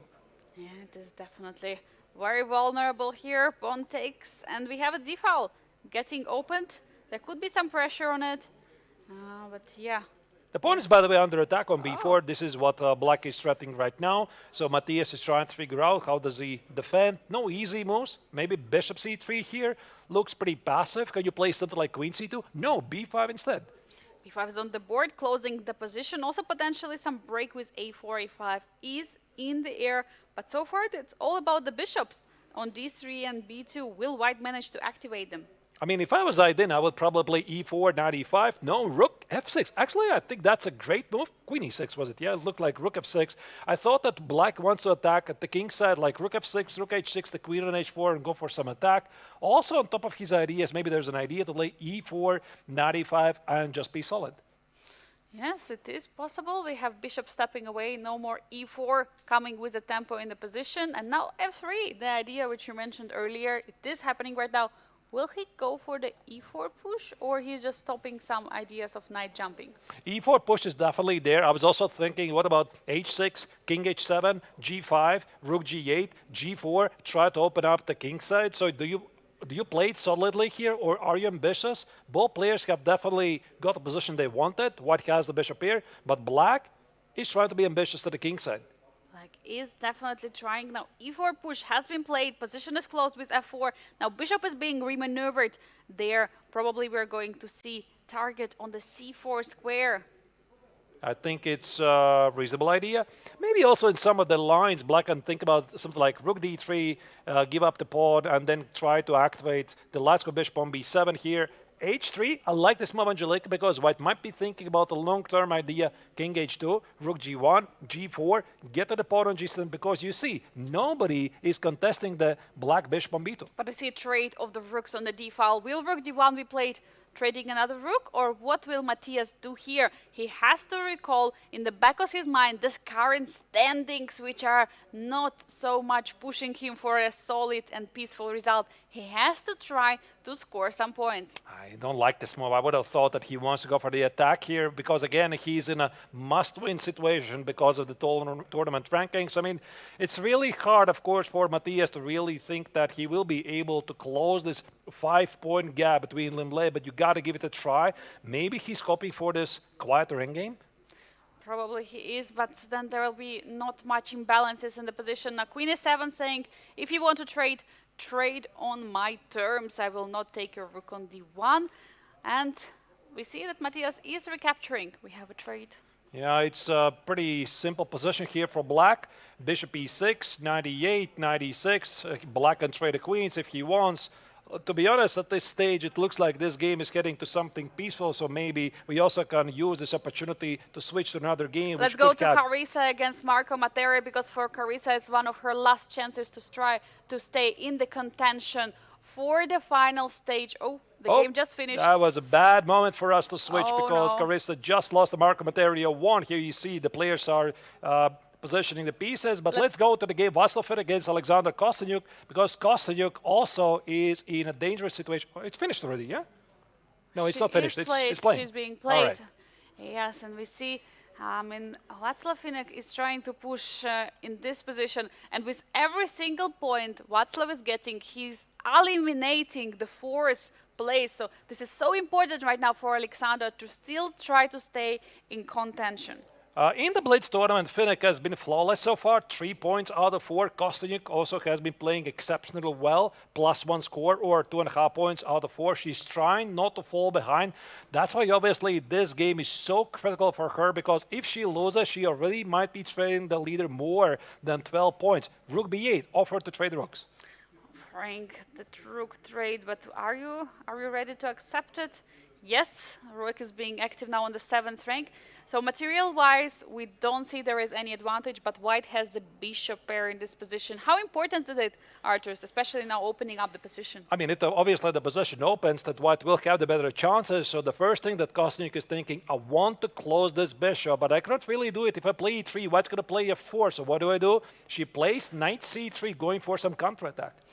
Yeah, what she would like to do, I think, ideally also trade the c-pawn to the a-pawn, but it's not so easy.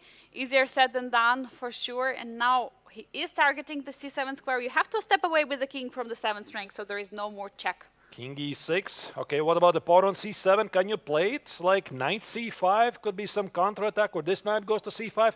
Watch out for the knights. Again, here the ancient gives white some nominal advantage, but knight c5 blunders something? Rook c5. You can take it. Oh my goodness. Oh no, she resigns. One more blunder. Crazy. Let's go to Limley against Jose Martinez, because for Limley it's also a very critical situation. Will he be able to extend his 4th place in the standings? I think he is going to do exactly that, Angelica, because he has an extra pawn. He has clearly dominated position. Here you see the Mexican Grandmaster just resigned. So I suggest we immediately switch to a fight between leaders. Levon Ronin against Jezer Domush, and see what's going to be decided in this game. Yes, has right now 16 points in the overall standing. So for him, he's currently also sharing the 4th place with Limle. So he has to try to score some points as well. Right. So the position apparently is balanced, but to be honest, looks like pretty sharp, and both of the players are trying to deliver a checkmate. Maybe while this game is being ongoing, we could also see if we have an update in the game Matthias Blubam against Aydin Soleimanli, because here, even though this was a pretty deadlocked position before, something happened here. Wait a second, how did Blubam get an extra pawn? Oh, wow. He has an extra pawn. Now it's a pawn line game. You have to watch out here. If you take the pawn, you might already be losing, but oh no. It looks like there will be no way for the king to I think it's just a fortress here. So you couldn't really make any progress. Blubam apparently has an extra pawn. He just played a5, a6. How many moves they're going to make it here? Not many. Draw grid. And we have a final game, which is still happening. Levon against Yezerdog, which, by the way, huge change in the evaluation there, because it's Yes who is currently... What? He's having such a big advantage, but what's the idea? It's just an extra pawn, I think. Extra pawn. Extra pawn. So here the Turkish player should be winning this, which is also a great opportunity for him to close the gap against the tournament leader, because Rodian is ahead of everyone else, and Yes is in the top 4. I think at this stage, Angelica, it's already getting pretty clear who is going to form the top 4 in the Masters, but let's follow this game and see if he can win this. Yeah, because if Yes wins right now this game, he's going to almost surely eliminating Matthias Blubam from entering to the top 4. And there's the resignation by our Aronian here. So bishop f7, bishop g6 was the incoming threat, and Levon Aronian is finally stopped. And I think this also means that Erdomush has officially scored quite a bit more points than the tournament overall ranking leader Aronian. And here we have the results of the round 5, which was super important for the overall standings, because with the victory of Yes Erdoğmuş over Levon Aronian and draw of Matthias Blubam, it changed so much. Matthias is no longer in contention. Limle scoring a victory, highlighting him and getting in the top 4. But in Generations Challenge, there is still an open fight for the 4th and 3rd places. Yeah, so all games were decisive. So we have 5 more rounds to go. So Matthias Blubam and Jose Martinez are officially out to qualify for the top final 4 stages. Here you see these are the final rankings in the Masters. Now it's going to be all about getting a better position for getting to the final stage. Aronian is still ahead with 20 points. Soleimanli is 1 point behind, but it's such a close race here, Angelica. But look at Generations Challenge, because we have Alexandra Kosnik with 12.5 points, and Václav Finek has 24.5. It's 12-point difference. If there be a half a point more, she is not going to qualify. So Alexandra has to try to extend her lead in the, lead over Carissa and Vaishali, and getting the 4th spot in the finals. I mean, she's definitely in the danger zone here, Angelica. No, for Carissa, Yip, and Vaishali, I think for Vaishali, this already becomes technically impossible to get to the top 4, because she would have to score like 5 victories just to tie with Alexandra Kosteniuk. And Václav will have to lose all the games. Yeah, probably. So I don't think it's even possible. So I think that Vaishali probably is also mathematically out of the contention. And for Carissa, she really needs to score a lot of victories in a row, and Kosteniuk is essentially also in the danger zone. Super exciting round number 5 in our tours. We have 5 more rounds to go, so we just had first part of the round robin tournament. Yeah, so we're seeing everything. We're seeing a lot of time scrambles. We're seeing one more blunders, like we saw also the previous round, by the way, Vaishali blundering the queen. So these things happen. We saw a lot of up and down games, but right now the story is this: who is going to make it to the top 4? And even though in the Masters everything is clear, they're just battling it out. Who's going to have the better position for the final 4? The Challengers tournament is much more unpredictable. And while we're waiting for the round 6, dear viewers, we are going to make a very, very short break here to figure out who is going to make it to the top 4.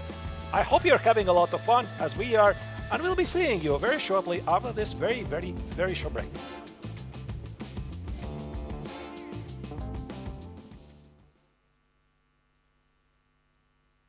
Every summer, in the heart of Switzerland, the world gathers around one game. For 2 unforgettable weeks, Biel becomes the meeting point of the international chess world.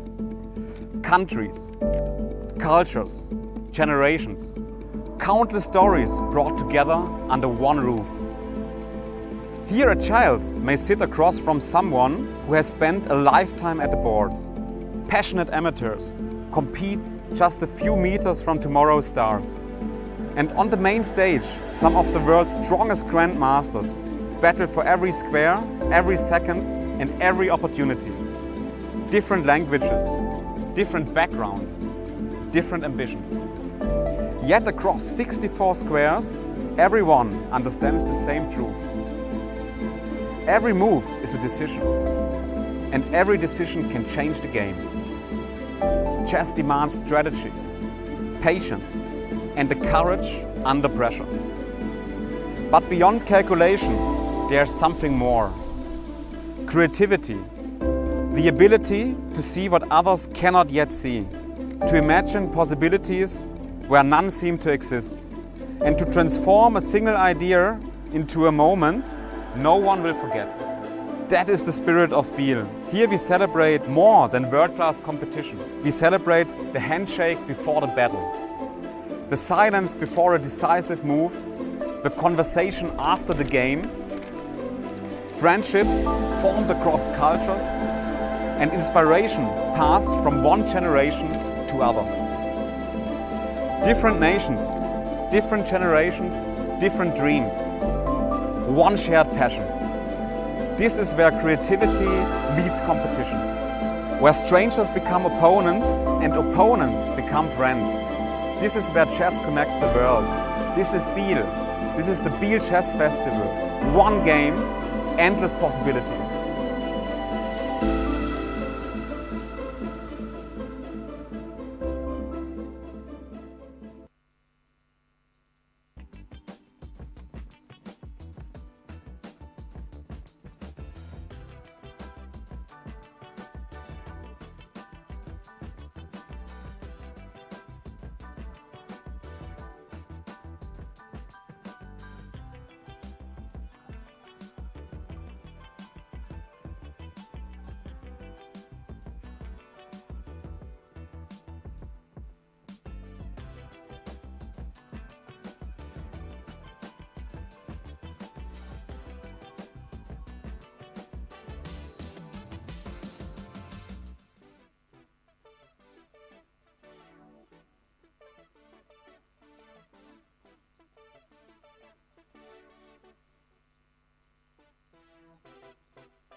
Welcome back, chess fans, from the live coverage from the 59th International Biel Chess Festival. We are officially halfway of the Blitz event. You just saw the donation page of the Biel Chess Festival. And also I would like to use this opportunity to remind every single one of you who has made their contribution to Save the Chess Festival. So huge shout out to you for being officially amazing. And in case you are and being able to support the festival, we'll be very grateful. For already 59 years, the Biel Chess Festival is happening without any stop, not even a corona pandemic stop they went from happening. But next year, it will be 60th anniversary, so would really try to make it as special as possible. Inviting some surprise and dream guests would be our goal to this event. And of course, we would like to also come back as a commentators of the tournament already for how many? 6 editions? Yeah, 6 years. I think it's overall been 6 years, and next year would be the 7th year when the Biel Chess Festival will be. Yeah, I hope so. It will be celebrating the 60th anniversary. But let's go back to the Blitz event because there's 5 more games to be fought, and here we see this is the current situation in the overall standings. It's all about who is going to make it to the final 4. As you can see, Matthias Blubam and Jose Martinez unfortunately will be saying goodbye to us in the Masters section because they are a bit too far behind from Limble, who is in the 4th place and currently untouchable. There is still opportunity in case Levon will be unstoppable, scoring 5 out of 5. He could try still to eliminate Limble, or no, there is actually not such an option. So we have already fixed our 4 players in the Masters. But in Generations Challenge, it's all about the bottom of the standings. Alexandra, Carissa are there still trying to fight. For Carissa, it has been a very tough event. She hasn't scored a single Blitz point. Even that winning position against Vaishali, she lost on the clock. So for her, it's very important now to score first victory to try to surpass Alexandra. Meanwhile, Václav Finek is trying to eliminate Alexandra Kosniuk there because right now the distance between them is at 12 points. But for Vaishali, unfortunately, the event is going to finish today. She will not be able to go to the finals. So Kosteniuk at this moment is still in top 4, but she's really in the danger zone here. As for Carissa Yip, the American player has yet to score points in this Blitz event. So hard it is. So I think we are going to follow her game in this round against the tournament leader Václav Finek and see and get answers to some questions. Who is going to make it to top 4? Does Carissa still have some chances, or Václav Finek is going to run away? Yeah, and they have here the pairings of the round 6, which is upcoming. Arjus, you're mentioning definitely one of the important matches for the round is Carissa against Václav. Will Václav extend the lead? Will Václav eliminate? Or will Carissa score her first point? That's ultimately a question here. In the Masters tournament, it's all about the pride, honor, and also the points for their final stage of the tournament. The most important also for them to finish well, to try to get more points. And it's pretty impressive that they're so close to each other in terms of the standings, like only 3 points between each other. Very, very close race there between the top 4 players who are going to battle for some extra points, or maybe just have some fun in the Blitz event, because I think it's very difficult to play Blitz if you're not having fun. The games are about to start. Here we see Alexander Kosteniuk against Shatong. Very, very important matchup, obviously, for the top 4 rankings. Kosteniuk knows this. Shatong has a bit easier situation because he is pretty safe. And here we see Marco Matera against Vaishali, who unfortunately will be leaving us after today's event. Yeah, very sad tournament, and yeah, Blitz has not been going so well for her. She has just 1 point, and only that point she scored because Carissa lost on time the game. Talking about who is doing well in the Generations Challenge is definitely Václav Finek, who is seeing there seated. He has 4 out of 5 points together with Xiao Dong. For Materia, Marco Materia 3.5 points. Jose Martinez, as we already mentioned, he is out of contention and he has scored only 1 point out of 5. Here we see Levon Aronian against Matthias Blubam. Also, Blubam is officially out, never really got in the rhythm. Aronian is doing really well in the Blitz event, once again confirming that he's one of the best players here in the field. Erdomosh against Limble, obviously, is going to be a big matchup, but we will be focusing on the top 4 qualifiers. So we'll be following the game of Carissa Yip against Václav Finek, and then pretty much see where the action is going to take us. And we don't see Carissa yet on the board. The round is about to start. It should start at 10 2-4. He's at the board right now, getting ready. And as you were mentioning before, 5-0 so far for Carissa. Now, she has to try to recover. There was some short break before this round. Hopefully, she did something special.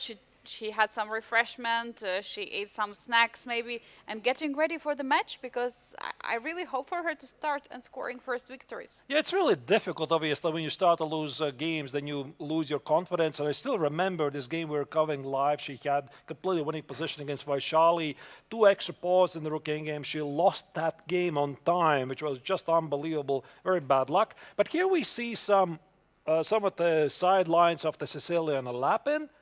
It could explode very quickly. It definitely could. And knight c6, we see the next move. Now bishop c4, attacking the queen. Where are you going backwards? Yeah, the queen is hit. I suppose you have to retreat. Is it c6, d6? Queen d6 seems to be a safe move for black. He's trying to eliminate white center. Are we going to get an isolated queen's pawn structure with c takes on d4? Knight b3?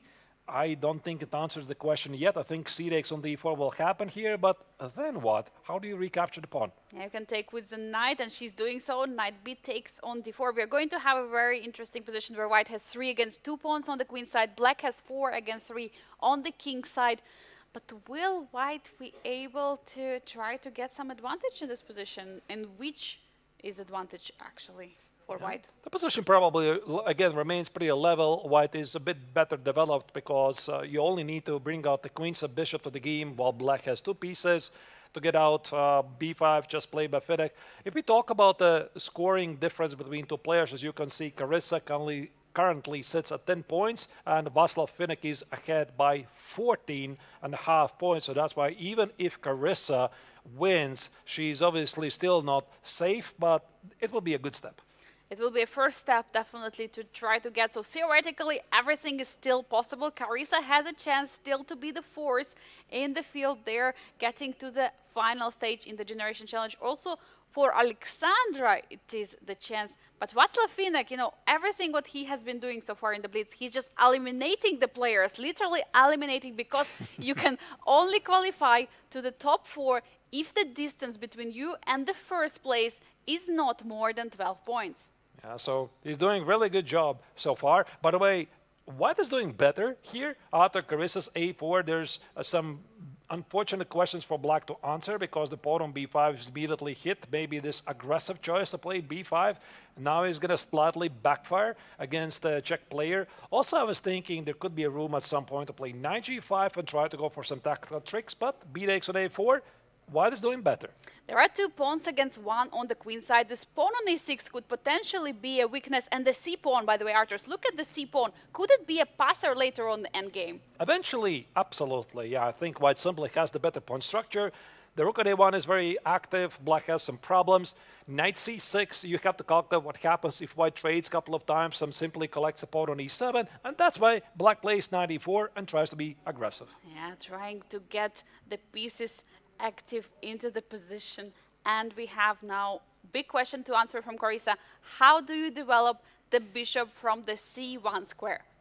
Bishop c2, so you want to get rid of this knight, attacking it immediately. Is Carissa here thinking about some potential ideas to play h4, h5 if the knight from e4 retreats to d6? How about now? How about now you play h4? How about now you play knight g5? You want to have some attacking chances. I absolutely love it, Arturs. I really hope she goes for it. But no, first she develops the bishop. Looks logical. Also pinning the knight on d6 to the queen to c7.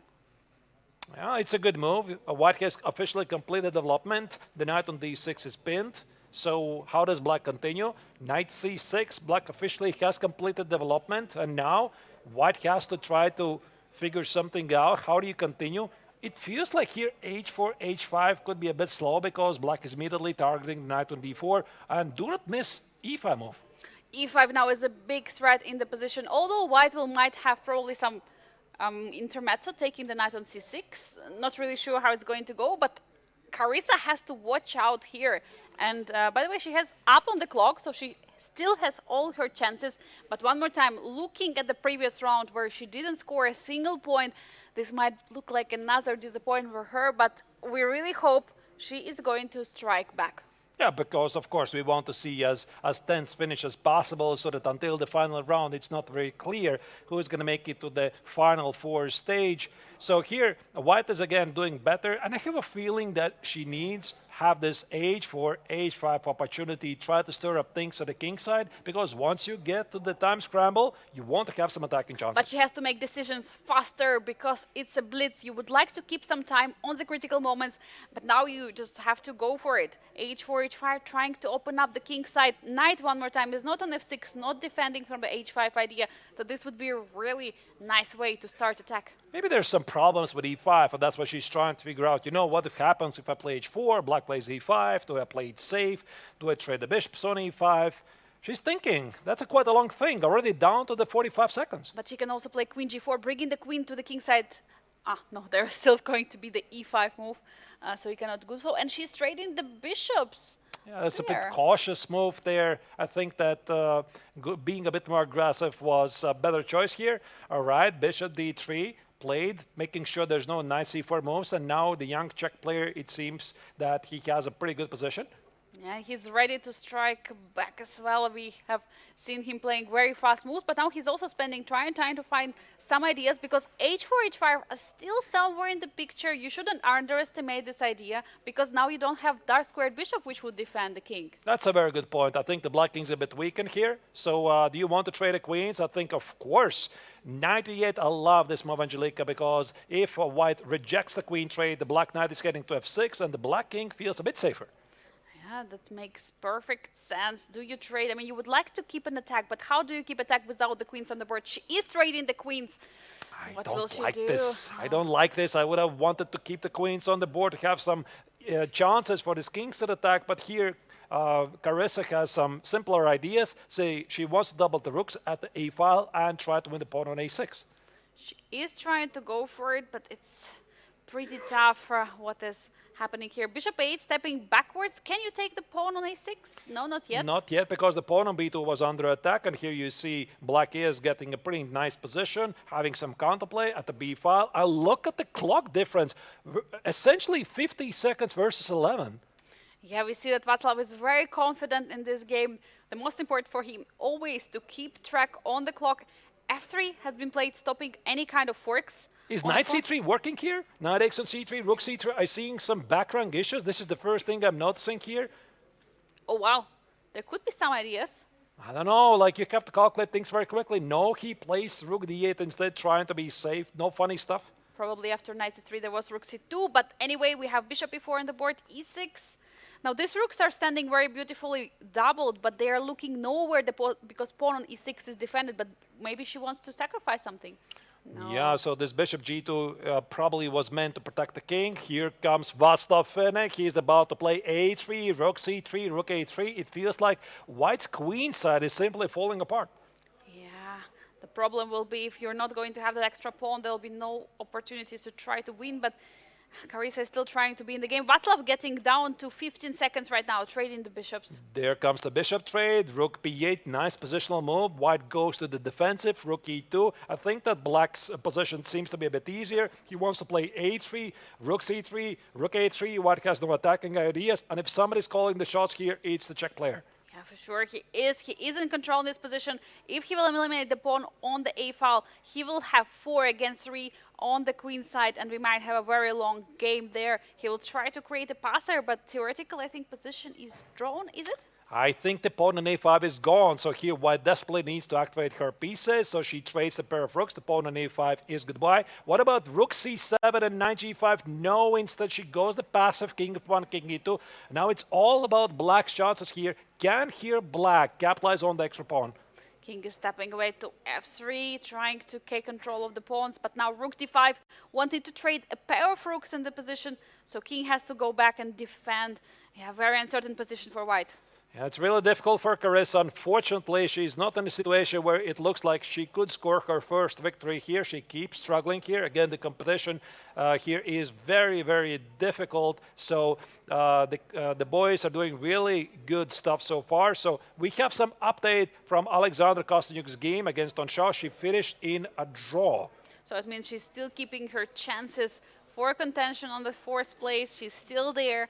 What it means for Václav Finek, if he plays a draw, he'll be still having 12 points ahead of her. So still reachable distance and something which Alexandra can promote to the I think finals. actually it's 12 and a half, to be honest, because I think right now it's 12 points. If he wins, it's 12 and a half.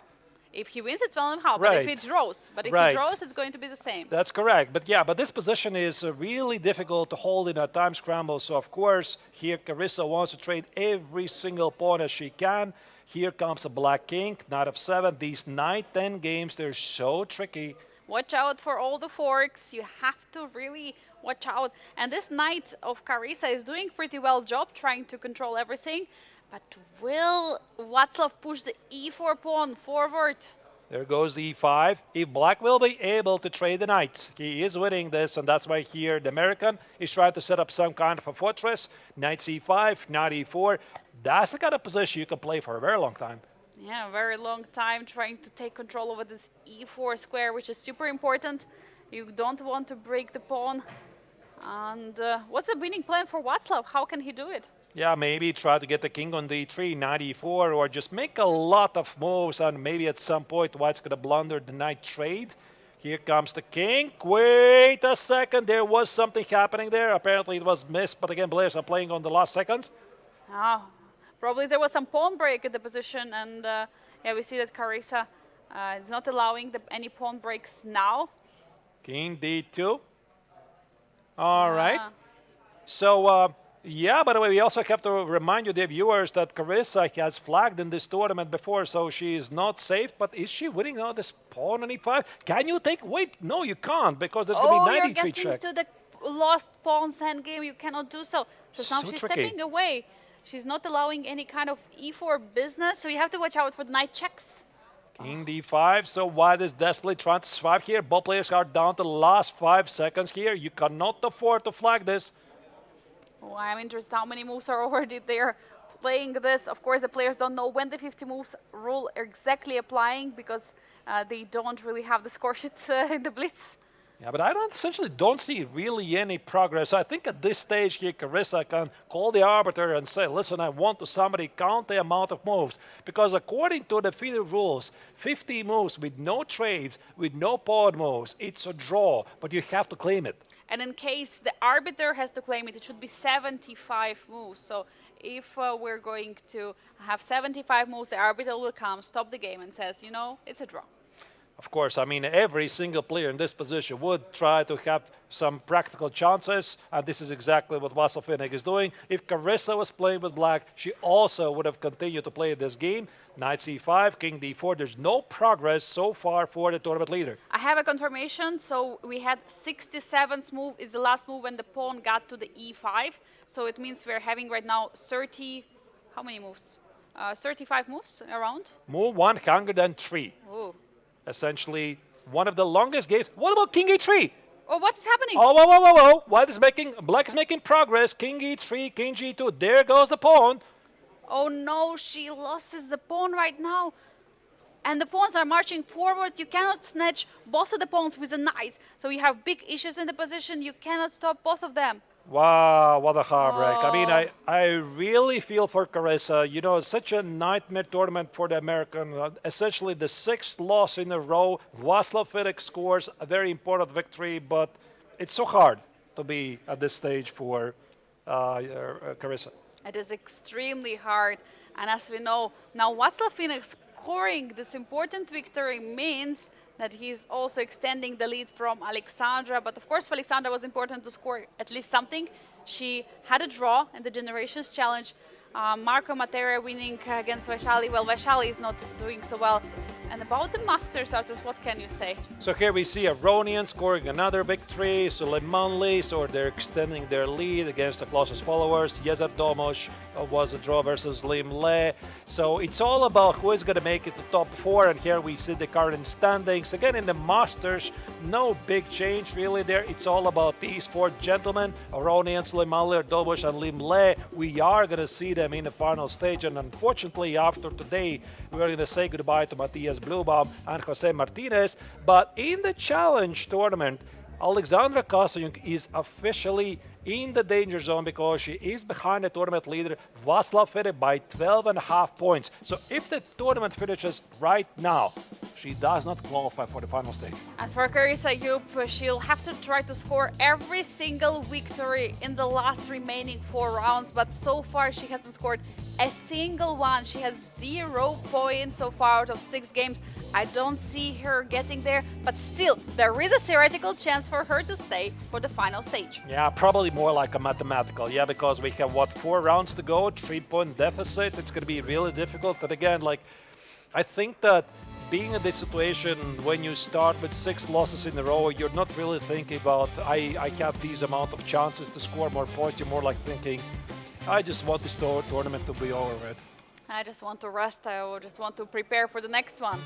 Yeah, And that's something what's happening in the head of our players right now. Yeah, it's really hard, but I think it's going to be essentially all about Alexandra Kosteniuk here in the final round. So we are going to figure it out, dear viewers.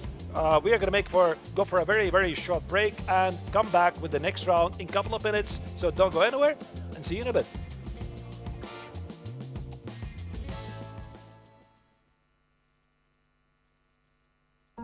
Hi, I'm Tatiana.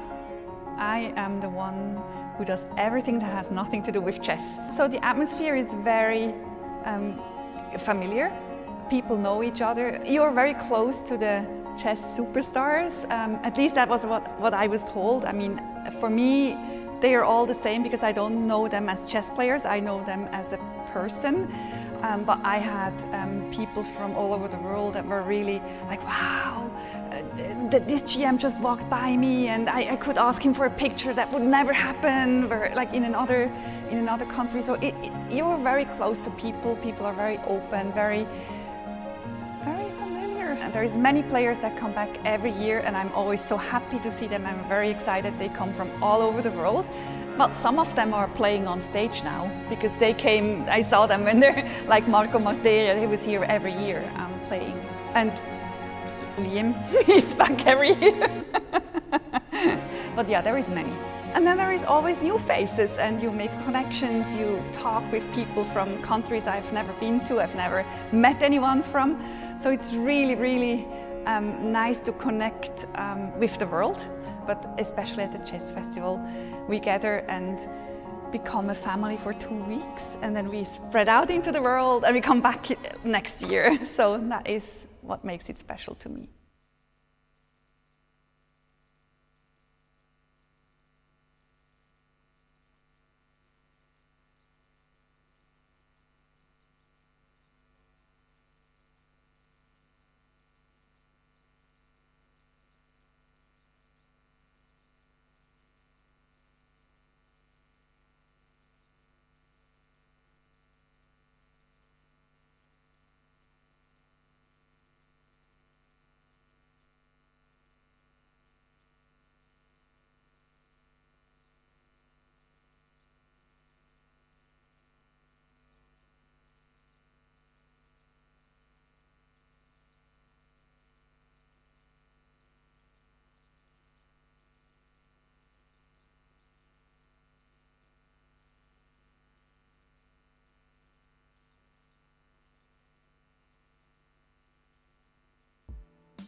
And we're back live from Biel in Switzerland, where the Blitz event is happening here in Biel Congress Center, which is part of the triathlon event of the Masters and Generation Challengers tournament to figure out who is going to qualify for the final stage.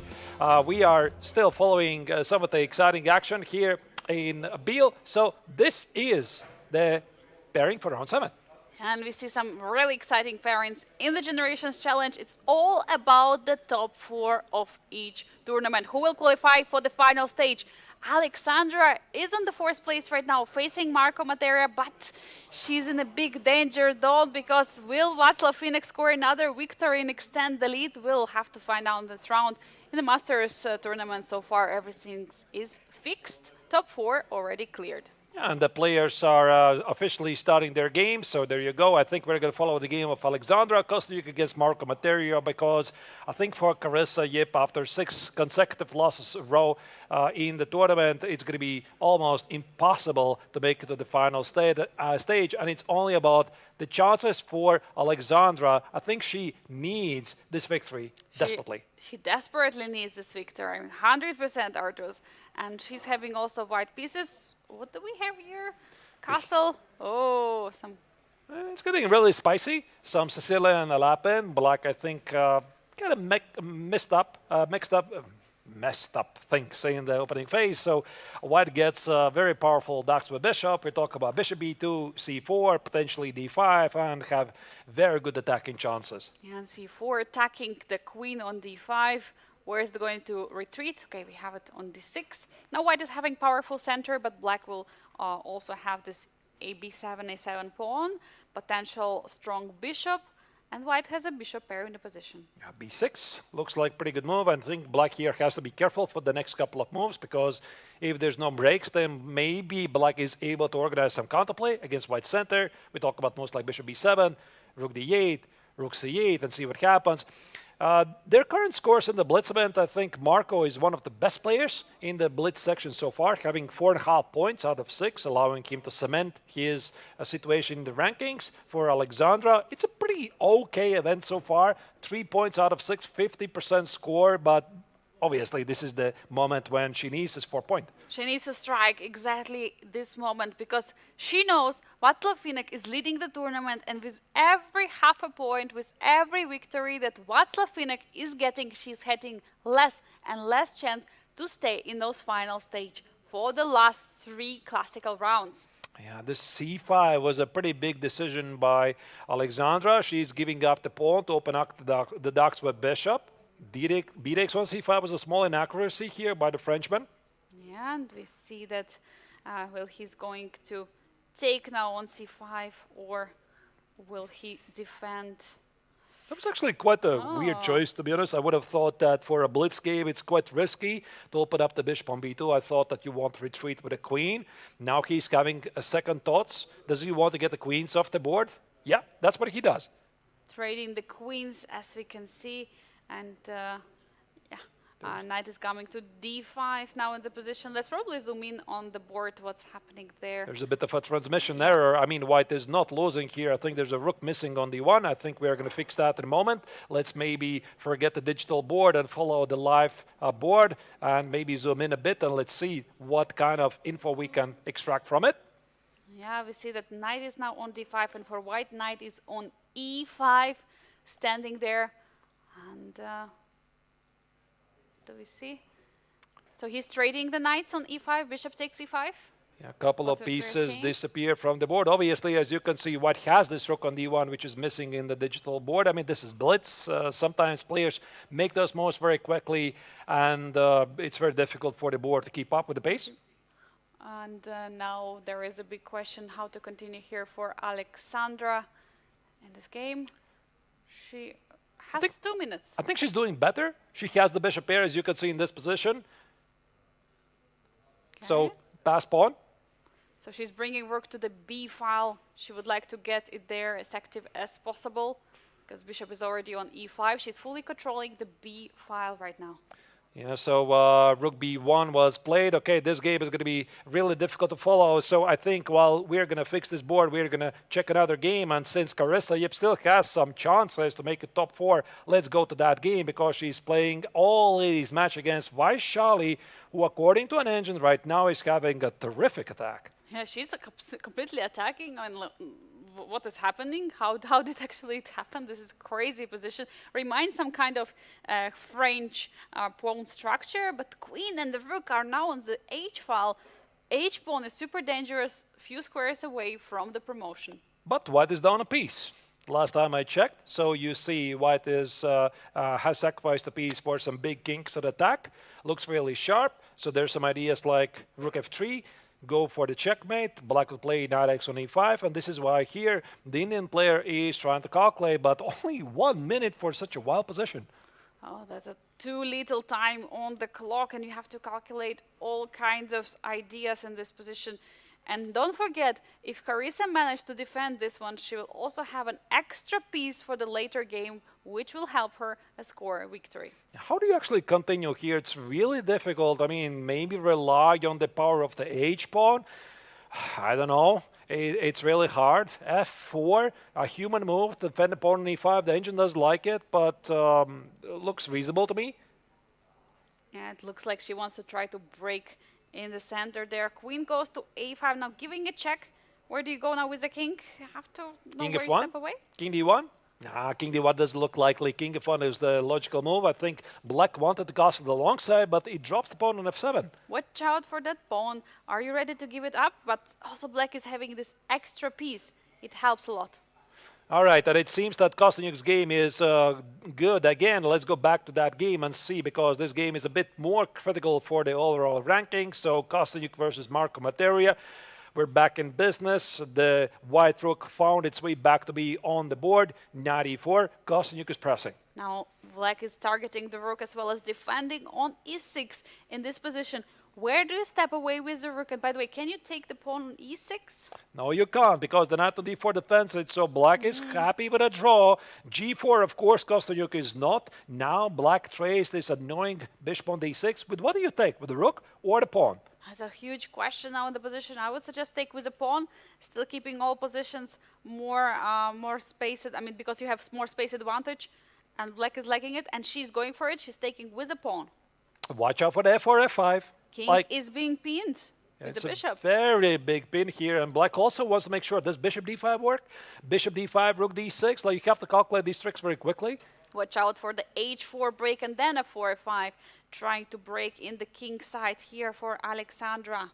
26 seconds for white. Again, she's in a must-win situation here. Black found a pretty good setup, Angelika. I like this move, rook b7 to play bishop d7, and it's a bit easier to play for black. It is indeed easier, but still the pawn is a pawn on d6 and not going to be taken.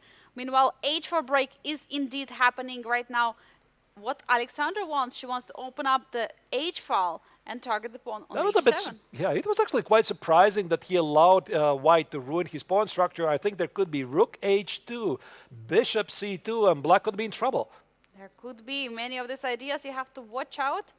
And we have rook coming back, targeting the e6 pawn. We have some change of the remaneuvering of the pieces. The moves are incoming very quickly. Apparently, Kostyuk had some better chances before. Now this opportunity is gone. Obviously, she's still pressing. Rook c7. The pawn on e7 is under attack.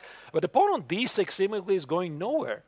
And 23 seconds right now for Marco, or 13 seconds for Alexandra. Has to make faster moves. Rook h2, the only move. Rook h2, the only move. Now she's taking the pawn, giving up the pawn on d6. Now rook h2, targeting the pawn on h6. But can black defend it? Yes, king g6, bishop c2, bishop d3. Black is just in time to defend. 7 seconds for Kostyuk. Yeah, she has not to lose on time here. She has to continue. Oh. It's very difficult for black to play this Very position. tough. White is still in charge here, of course. White is not going to repeat the position. Is she? No, I don't think so. You got to push the a-pawn. She has to go for it. She has to go for it. Meanwhile, in the other games, we have Václav Inek, who is doing not so good against Tong Xiao, which is also the good news for Alexandra. She can still be in content for the 4th place. Yeah, but now it's going to be real difficult for her to win because this momentum seems to be gone. I think what was better off having the rooks traded. Okay, this is still a blitz game. What has the easier game? She has an outside pass pawn, but so far the Frenchman is defending real well. The A pawn, I mean, still you can try to attack, you can still try to create this very nice passer, but the pawn on F3 is a big question. How do you defend it? Is there a way that black can remaneuver the bishop and target it? Yeah, he's trying.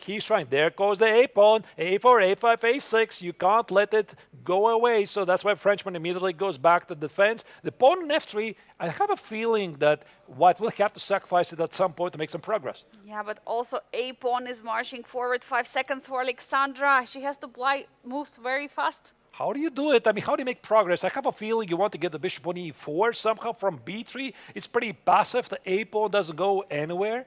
Bishop takes an A4. She gave up the pawn. But she's taking the pawn on E6, is she? No. No, oh, she's going. No, she's not going to win this. Oh, no. Okay, so even a draw, actually in this situation, would keep her chances alive because the last news we got about the tournament leader, Václav Finek, he was worse. Is he still worse? No, his position is drawing at this stage. Yeah, it's equal position, but still some chances for Tong Xiao. But let's focus on Alexandra. Or here she has some difficult task because she has to draw this game. She has to equalize here because, of course, it's theoretical draw in the game, but in Blitz, anything can happen. It somehow feels like a déjà vu from the previous round against Carissa Yip versus her opponent because it was a knight-10 game. Here's a rook-8 game against 2 pawns against 1, theoretically a draw. But in Blitz, in the time scramble, with only plus 2 seconds per move, anything can happen. But yeah, this rook b6 was a great move by Kostyuk. Cutting the king. Now king cannot enter to the game, and it looks like we're going to soon to have a result. Rook stepping away. Very technical defense. Yeah, and obviously, super critical game for the final rankings. I do see that in the other game, Václav Finek is a bit struggling trying to make a draw, which Kostyuk has no time to think about. She's right now trying to survive in this game to keep her chances alive to be in top 4. She has to be focused on her own game. Rook b8 just played, stepping away from the rook trade. Now, both players have accumulated a bit more time. Here you see finally black pauses.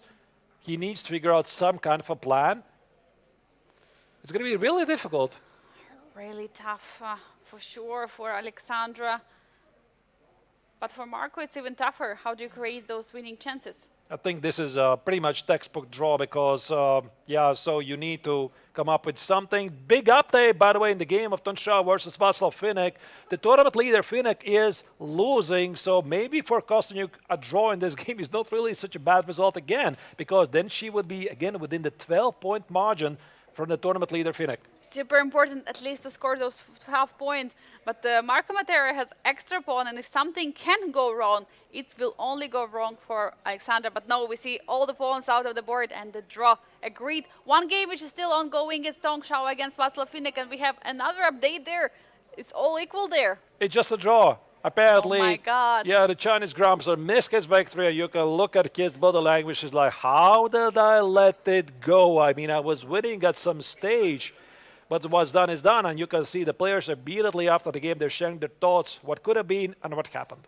Yeah, and it's so important for the overall standing starters, 100%. And here we have the results of the round 7 of the Blitz portion of Grandmaster Triathlon. What is super important here that Václav Finek gets half a point, Alexandra gets half a point, but in this situation there is still 12.5-point difference between these two. So it gets Alexandra in a more dangerous situation because there are 3 more rounds to go. Yeah, and even though in the Masters everything is clear who's going to make it top 4, here are Domus, Aronian, and Jose Martinez that picked up some points. So this is going to change the rankings in a bit. So let's have a look. How do they look like?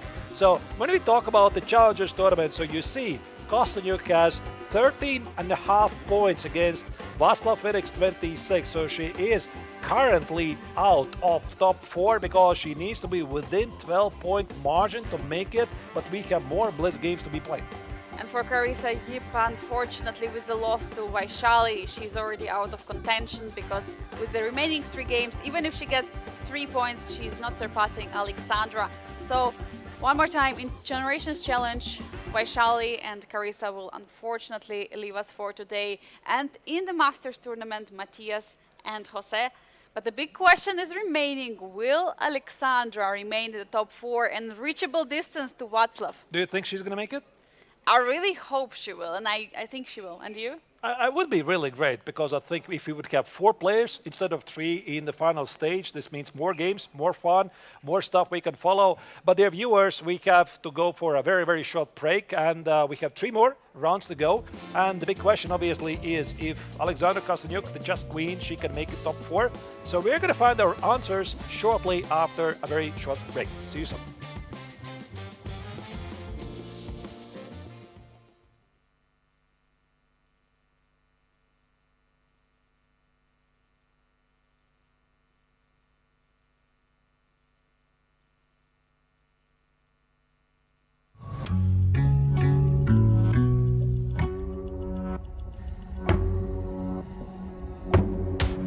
Sie wollte Orange höher im Markt positionieren und hat Partner gesucht für Werke. The standard Swiss industry said, oh no, I don't want to work with you. It's a high level of watchmaking and micromechanics. Ich bin zwar Uhrmacher gelernt, aber man lernt in der Ausbildung nicht von null weg ein Uhrwerk zu bauen. Noise began to build about this little company in Switzerland. I would have told them, don't try this, it's never going to work. At the end of the day, precision is the art. Aber muss besser als Swiss sein.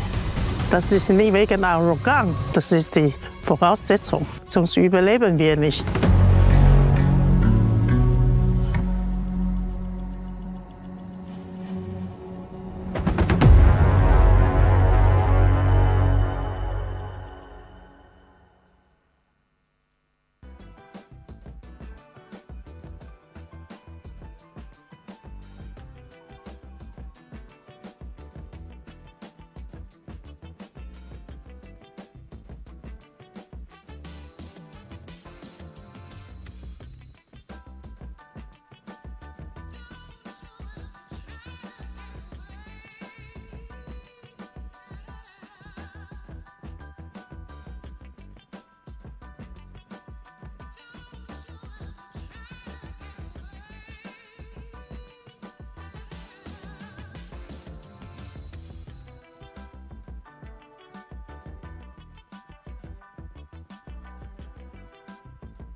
And we're back live from the 59th International Biel Chess Festival here in Biel Congress Center, where today everybody is playing Blitz, including the Masters and Generation Challengers tournament players, to determine who is going to make it to the Final Four stage. We already know the players in the Masters, and unfortunately after today's round, Matthias Bluebaum and Jose Martinez, they're going to leave us. Also in the Generation Challenger tournament, Vaishali and Carissa Yip are officially out. And the only question is if Alexandra Kosteniuk can reduce the gap between her and the tournament leader, Václav Finek.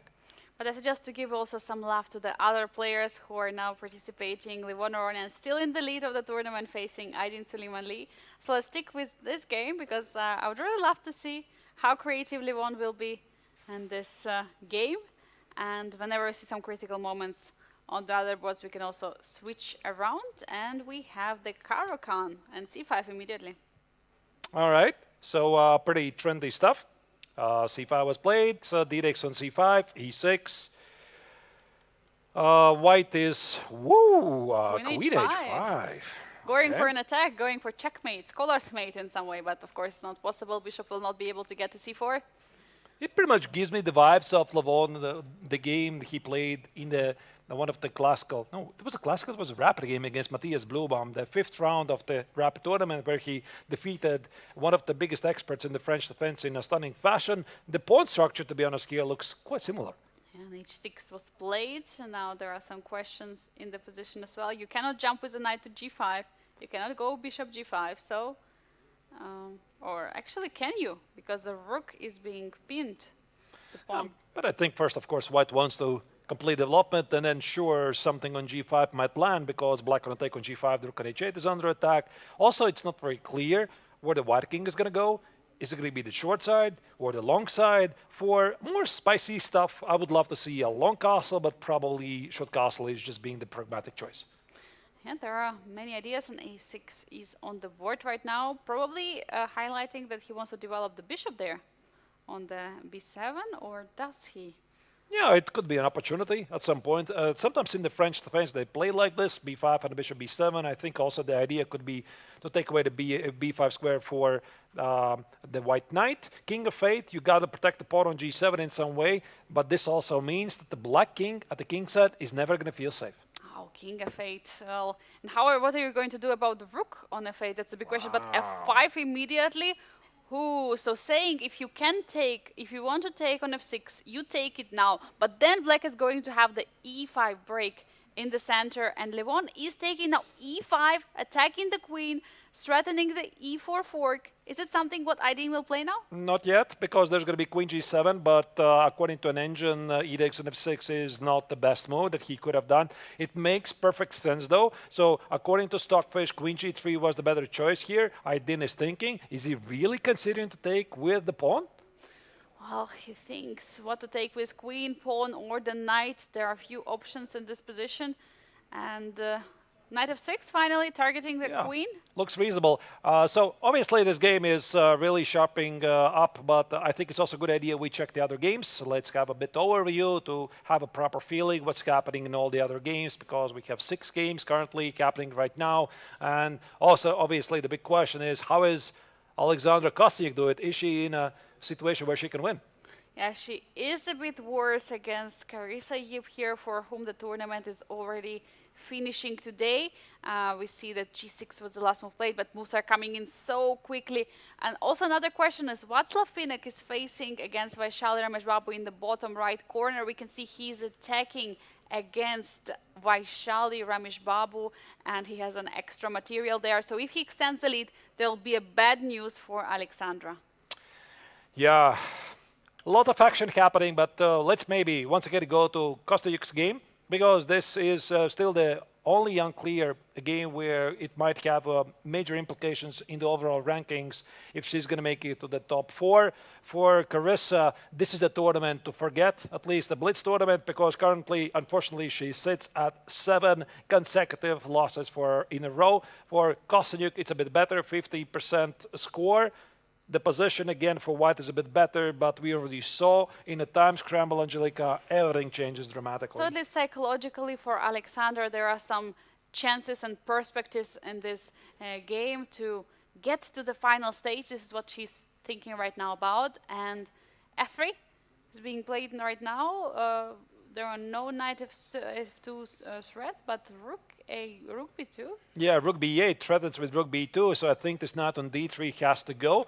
Bishop D3, C takes on D3, you have to watch out for bishop F5, so white has to sack the exchange, and this is exactly what the American does.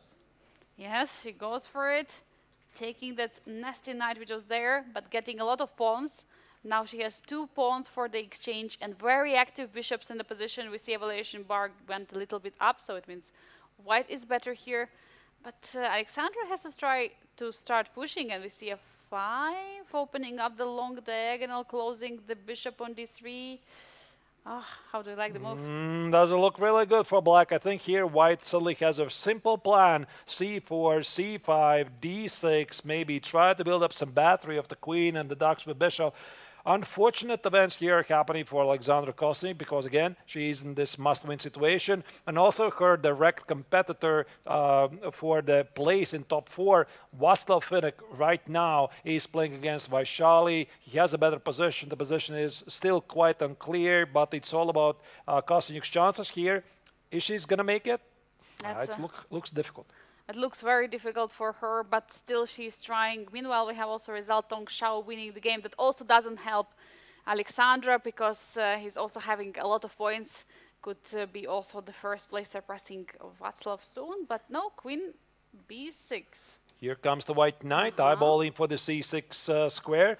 It's not so easy also for white to figure out how to make progress. Oh, knight B3, bishop A4. Was this a miss by the American? Oh, no.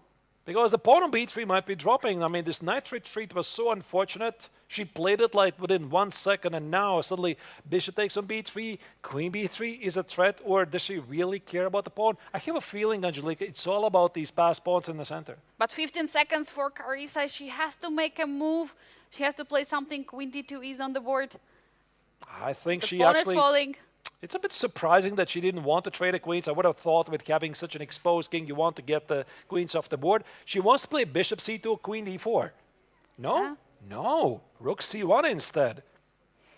Rook c1 defending the bishop, but bishop a3, you have to watch out. Bishop a3, bishop b4, bishop g7. It seems like there's going to be a bishop move for black. Yeah, putting even more pressure on the b2 square. Also, the a pawn can be marching very soon. Now, queen f2, what does white want? Queen d4 is a threat? Queen d4, g4, so white is going for some kings to attack ideas, and Kosnik has to be a bit careful here. That's why she trades the bishops. Yeah, she's trading off the bishop, not allowing any kind of business, but now Carissa is happy to trade the queens on c2. I don't think the black can trade the queens and the bishops. I think at this stage, Kosnik has to keep the queens on the board, otherwise who is going to stop these pawns? Definitely not black, so you got to keep the queens on the board. Bishop c3, queen c3. Okay, pretty interesting. Okay, now she has to step backwards to b6 most likely. Well, we see the move. Yeah, she's stepping backwards to b7. Does, yeah. So here white plays very quickly. Rook c5, so that things get really chaotic.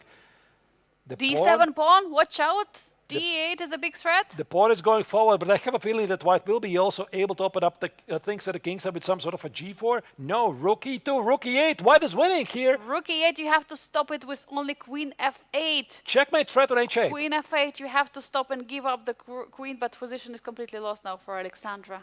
That's it. I do not see what else. And I think with this loss, the tournament might be over for her because she needed the victory here. Now it's Carissa Yip who is about to score her first victory and also shut the door to Kosnik in the final. There you go. There's the resignation. Wow, absolutely insane finish to this game. But what is happening at Václav's game right now? Because he is playing against Vaishali, trying to push for the win. Alexandra doesn't get a single point with this victory, but Václav is... And actually, yeah, so Václav's, I do not have his feed here, so here... Let's go to the game of Jezor Dogmush against Jose Martinez. Yeah, so it seems to be gone, so let's go to this game instead. So here the Turkish player is playing against Jose Martinez Alcantara, where he is about to lose his game because finally Martinez showed up and he played a really great game. So I think so far for the Mexican Grandmaster, the Blitz tournament has been a bit of a disappointment because like he was looking for this comeback. He wins the game, at least. Where was this game earlier at the beginning of the Blitz tournament? We still have one more game ongoing. It's Matthias Blubaum against Lim Le. Let's immediately go there and see what's happening because we're going to have and enjoy this position and this game for quite some moves because it's Rook and the Knight against the Rook. Yeah, this is also the kind of position you can play for a very, very long time. So technically it's a draw, but especially in the Blitz game, you want to play it as long as you can. By the way, look at the clock situation. Angelika Limble has 47 seconds versus the Germans 8 seconds. I think for Matthias, this position is quite simple to hold as long as he's not blundering the rook. Yeah, he shouldn't blunder. That's 100%. But the Knight can be very tricky. You can just jump and target. And also getting to the, the rank on some border of the board, it's pretty tricky. So you should keep your king as close to the center as possible. Yeah, so here Black is trying to make some progress. I mean, with the bishop would have been a bit more fun because there are some positions where you can actually win this. Here, historically, I think maybe Garry Kasparov was the only one who was able to defeat Judith Polgar, but there have been some separate occasions when the stronger side wins this, but ultimately it's very difficult. You have a confirmation. Move 60 was the last move where the pawn was on the board. So from the move 60 with the black pieces, we have now move 83. So it means 23 moves right now. So they need to play 27 more moves. And then White will have an opportunity to claim a draw, but of course the players don't really know it. Only the arbiter know it, and he can also start claiming it on 75th move. So far, so again, 60-second move. Yeah, so I think this is also the only remaining game of the round, round 8. And then we're going to have 2 more rounds, 2 more Blitz rounds. So here, Black seems to be making some sort of a progress, but even with the king cut off to the final rank, even this is holding, so you really need some kind of help from the opponent. Yeah, now 31 moves that they played already. Playing moves coming very quickly. We see that king is not even cut off on the last rank. So for that reason, there is no big danger right now for Matthias. But he has to watch out. And, talking about this endgame, Arturs, have you had an opportunity to win such one against someone? Maybe not Rook and Knight versus Rook, but Rook and Bishop versus Rook. I think it's a classic. And I have a feeling like every single Blitz tournament where you get to play, there's always this is such a just classic. Rook and Knight versus Rook or Rook and Bishop versus Rook. And like I've been playing in many open tournaments, in Blitz open tournaments, and as soon as you see there's somebody playing, you already know what's happening there. It's one of those endgames. And we see the king is marching to the other side of the board. Limle is still trying his best, but of course it's not so easy. And as you were mentioning, with the bishop it's much easier, if you can say. Yeah, with the knight it's much more difficult to get the victory, but still Limle is trying. Every point is so important because they are going to pace. Limle is going to go to the finals, where extra point is important for the overall standings. Yeah, the game obviously continues, and I think they're already approaching the 50-move mark. Do we have actually an update? How many moves is it? And when Matthias can claim a draw? I mean, he could always have a look at the screen. It's already there, yeah? It's already 110th move. Since 110, so already a few moves. It's already 50, so whenever he claims, it will be there. Otherwise, the arbiter will intervene at 75th move. Right. So, all right. So at any moment when Matthias is going to claim a draw, it's going to be a draw. So arbiters can intervene after move 75.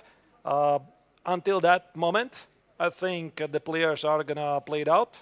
No progress so far for the Vietnamese player. And what I recall is that in the World Blitz Championship, was it Donchenko, the German Grandmaster, who stopped the clock? I remember that. One move to the checkmate in the rook and the bishop against the rook.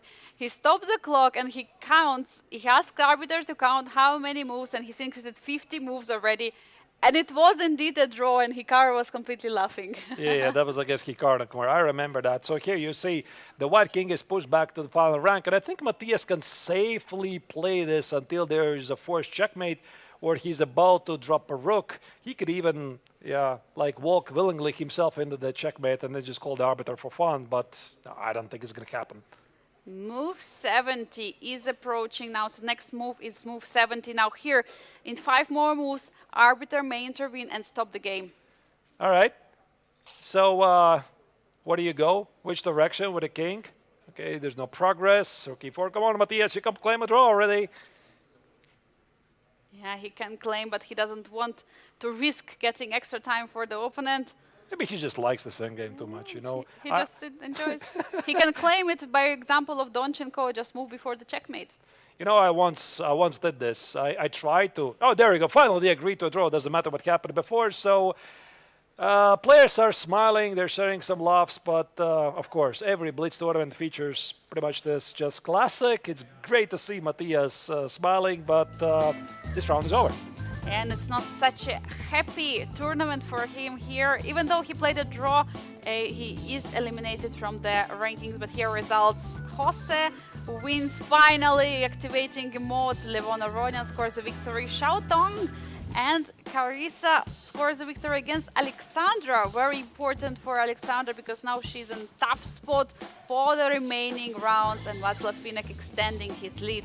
I think it's mathematically almost impossible for Kosteniuk now to finish in top 4 because she's, this is 13.5 points behind the tournament leader. So a couple of things need to happen. She needs to score 2 victories out of 2, and Václav Finek needs to lose the last 2 games because, once again, the final stage, the top 4 players in both tournaments, they qualify. But there's a rule. You need to be within 12 points to the tournament leader. As you can see, Kosteniuk is in the 4th spot, so she would be normally going to the final stage. However, you see there is a 13.5 point gap between her, so it needs to be at least 12 points. So I think mathematically it's possible, but if you ask me, realistically, I don't think so. And Andrus, why it is important is because they will have 3 more rounds in the final stage. So with every victory in the classical portion, 4 points can be added so that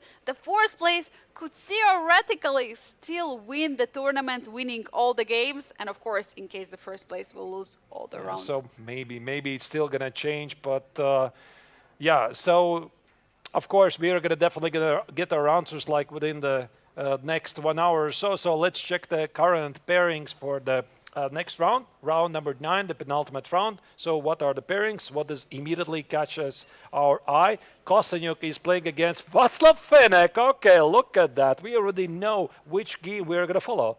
And that would be a perfect opportunity for Alexandra to score a point, as well as stop Václav Finek from scoring another victory. Marca Material will face Carissa Yip. For her, the tournament is already finishing today, as well as for Vaishali, who will play against Tao Shong. And in Masters tournament, Jose will take on Lim Le. Just now winning the round. Will he, try to continue his winning streak? That's a big question. Aydin Suleiman Lee against Matthias Blübaum and Yezer Dogmush against Levon Ron. And in those pairings, we kind of already see in the Masters top 4 are already fixed, are already qualified. They're fighting right now for those extra 1.5 points because it will be important later on in the final stage for the Grandmaster Triathlon. It would be better, of course, to get into the final stage with extra points. Of course, yeah, every single point matters. And one thing we learned from the last year's editions is that it's always very, very close race. So Lim Le, the 3-time winner, is still here. Last year he was not here. He was replaced by Vladimir Fedoseev, who ultimately won the event in the very end. Does it count that he won?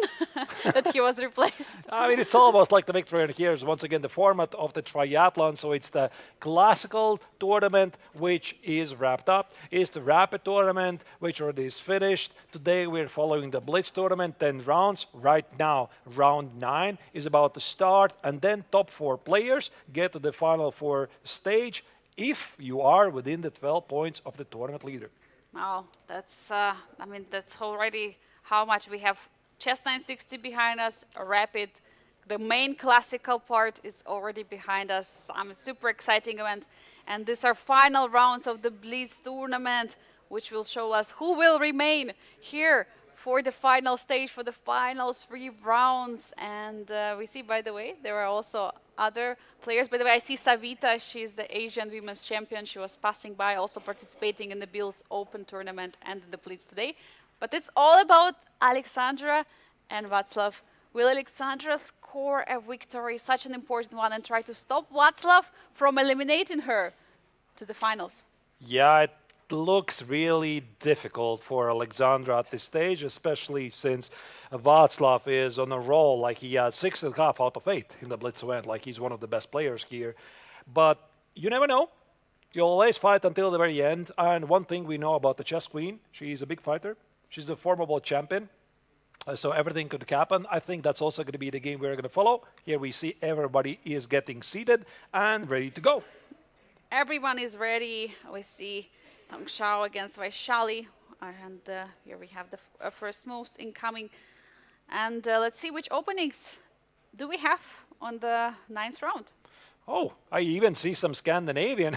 Vaishali. Do you like it? Lower. Of course I love it. I mean, I wrote a course on it. So Tong Xiao against Vaishali, lower left corner. Why not play some fun opening here? What else do we see? Some spicy stuff. I see some Pirts. This must be Iranian. Yes, of course it's Iranian. Because when I talked to him privately, I asked him, what's your one of favorite openings? He said, don't tell it to anyone, it's Pirts. And you told everyone, the I whole just told world. him. Shame on me. Shame on me. So what do we see? How is Alexandra doing against Václav Finek? What is this? Yeah, the castle just been played. I think it's a Lapin. And as we were saying, we're going to focus on this game because there is important for overall rankings. Yeah, and it looks like she really likes the Cecilia Lapin. Also, I think we saw Carissa Yip playing the line, and if my memory is not failing me, then Vaishali also has played a couple of times. The Sicilian Lapin is quite an underrated opening, so why not? Why not give it a try? What do we make of this position here? Yeah, we have the Queen of Black is being very active on the c5, while White already finished development castle, but the problem with the bishop on c1, how are we going to develop it and where? But for Black, feeling like the moves aren't coming easy, but Václav is still taking time in this position. Probably he thinks where to put the bishop. Will it be bishop g4, pinning the knight? Yeah, there's many good moves. Yeah, like you want to develop the pieces. Okay, queen c7, knight c6. So the tournament situation is really simple here. Kosteniuk needs a win. That's it. Nothing else works. If she doesn't win, she is out. So if here Václav Finek makes a draw, Kosteniuk is out, and we are going to have a final stage of the Challengers tournament with only 3 players. So this also means somebody in the classical portion is going to have a rest day pretty much every round. So, and even if she wins this, it's not enough because she's going to have to score another victory the next round. Yeah, but still theoretically possible, winning 2 games. I'm still hoping Alexandra will do so, but Václav Finek being amazing so far in the Blitz tournament, so far doing so great, also leading the tournament, and with his extending the lead, eliminating players alongside. Now, knight f5. Wait a second. Oh, Wait there's a some second. tactics. Engine screens. Bishop takes on f7 and b4. I think it's very difficult to spot this in a Blitz game.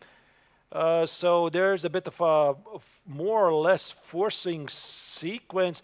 Takes, b4, knight c6, and queen c4. Yeah, it's not so easy to spot this, and Kosteniuk missed it.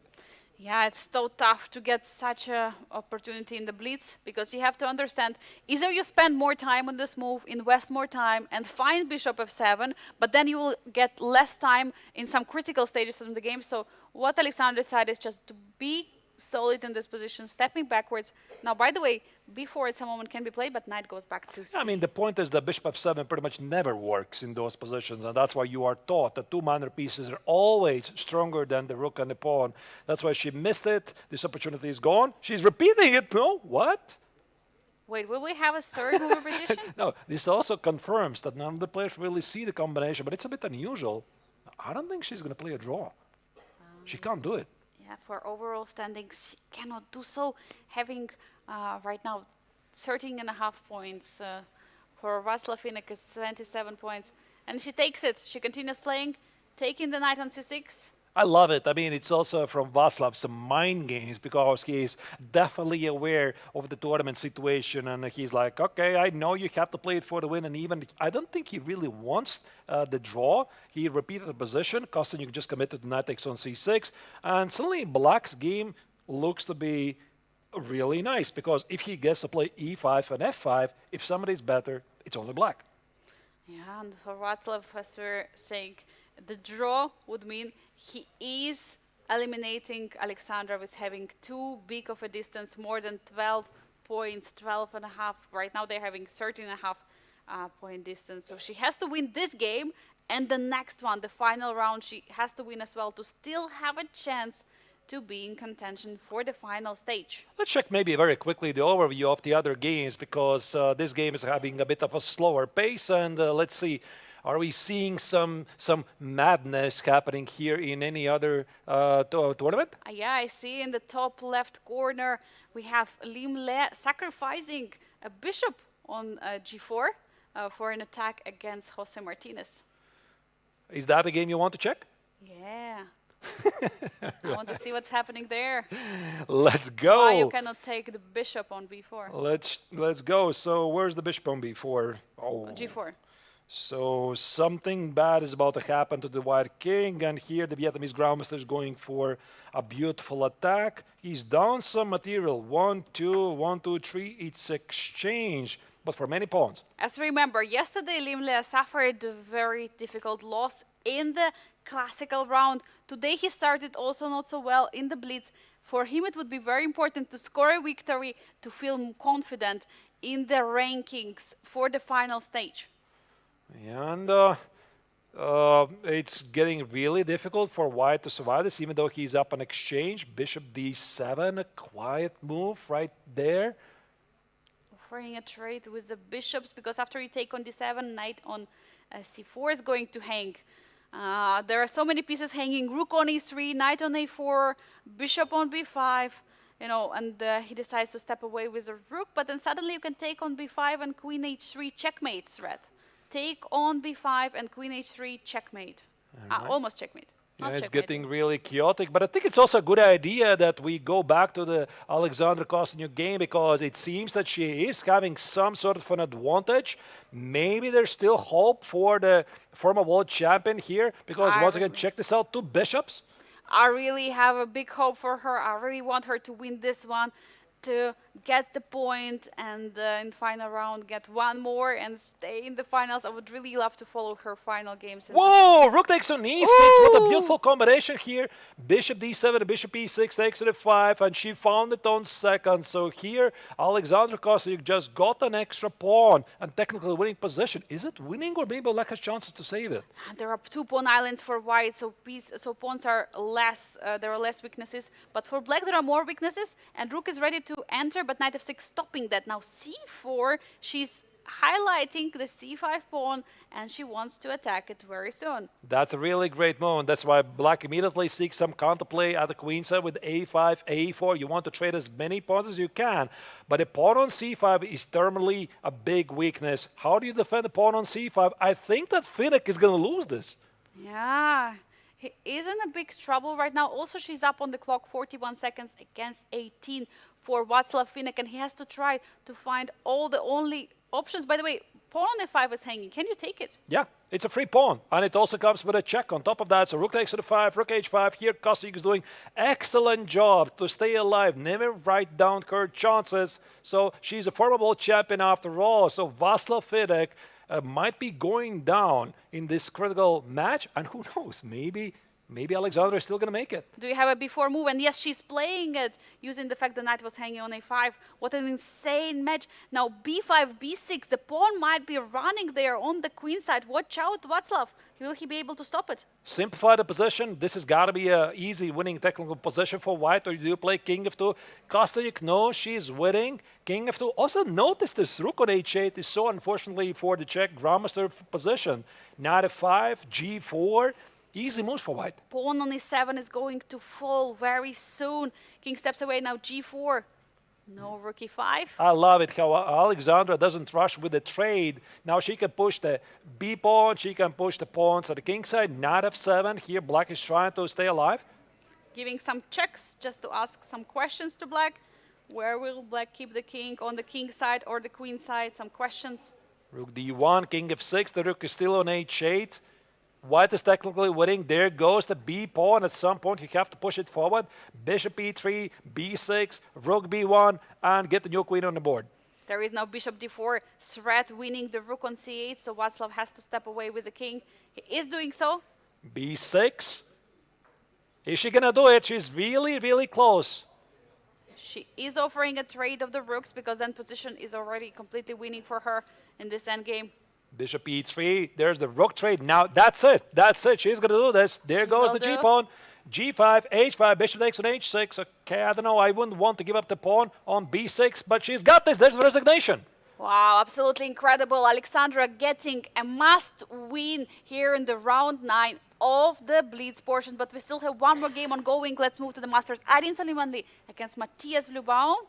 What do we have here? Can black win this? No, it actually looks like a draw. But Is the black king gonna is make it? too far? Yeah, it's too far. It's too far. Oh.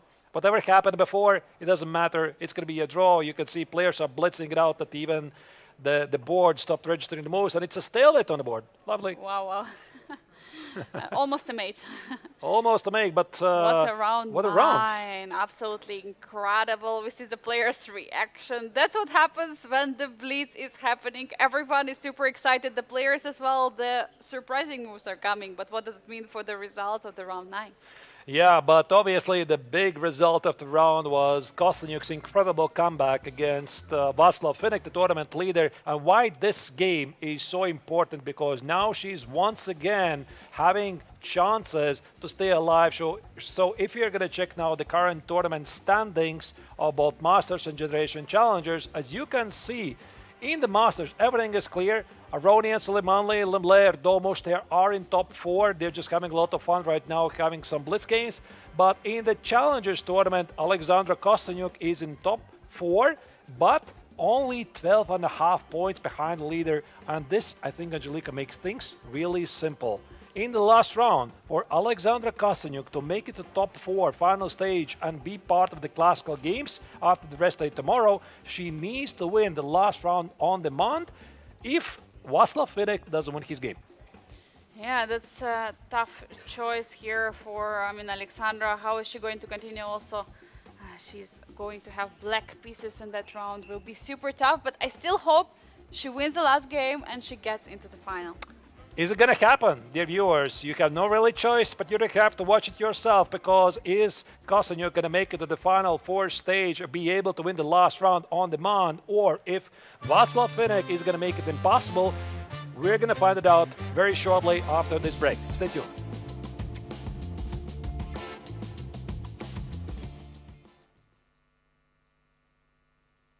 Champion d'échecs, il doit maîtriser toutes les cadences. J'étais choqué que le championnat du monde de partie classique se finissait en départage, en partie rapide. Là m'est venue l'idée du triathlon, donc jouer les 3 cadences, bien sûr en pondérant les points. De proposer un nouveau format, un essai en 2019 qui était concluant, et maintenant c'est même dans les projets de la FIDE de faire de notre format, sous un autre nom, pas triathlon mais total chess, d'en faire le nouveau format du championnat du monde. C'est une certaine fierté pour nous. On est le plus vieux festival du monde sans interruption. Beaucoup d'engagement, beaucoup de responsabilités, beaucoup de stress. Du coup, c'est là où je trouve l'énergie et la force mentale qu'il faut pour pouvoir réaliser un festival avec 16 tournois, 12 Open sur 2 semaines, de m'inspirer pour trouver la force de continuer.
This is it, ladies and gentlemen. This is it. This is the final round of today's Blitz event here in the Biel Congress Center, where we're following the action of the Masters and Generation Challenge tournament to figure out who is gonna make it to the final four stage. We already know the players in the Masters tournament, but in the Challengers, things are not so clear because Alexandra Kosteniuk is still within the striking distance. So let's have some fun. Yeah, we're already going crazy here in the final round. During the Blitz, so many things are happening. And the pairings could not be better for Alexandra because in the final round, she is facing Vaishali with the black pieces. So she has a huge opportunity to score a victory since Vaishali didn't have such a great tournament. And Václav Finek is facing Marco Materia, who could try and stop him, but he has white pieces. Yeah, so essentially, Alexandra Kosteniuk needs a score, either a draw or a win, and hope that Finek doesn't get any score whatsoever. So we're going to see if Václav is going to help Alexandra in some way. Maybe he wants to have more competition in the final stage. I don't know. But when we talk about the Masters tournament here, you see also we have some very interesting matchups. So, of course, we're going to try to follow those games as well and maybe try to give some love. So I think it would be a good idea. We could start with the first game, Matthias Blubam against Jezer Domos, and then have a peek what's happening elsewhere and go see if Kosteniuk is going to make it to the final stage. Yeah, and here we have the standings. One more time, dear viewers, you see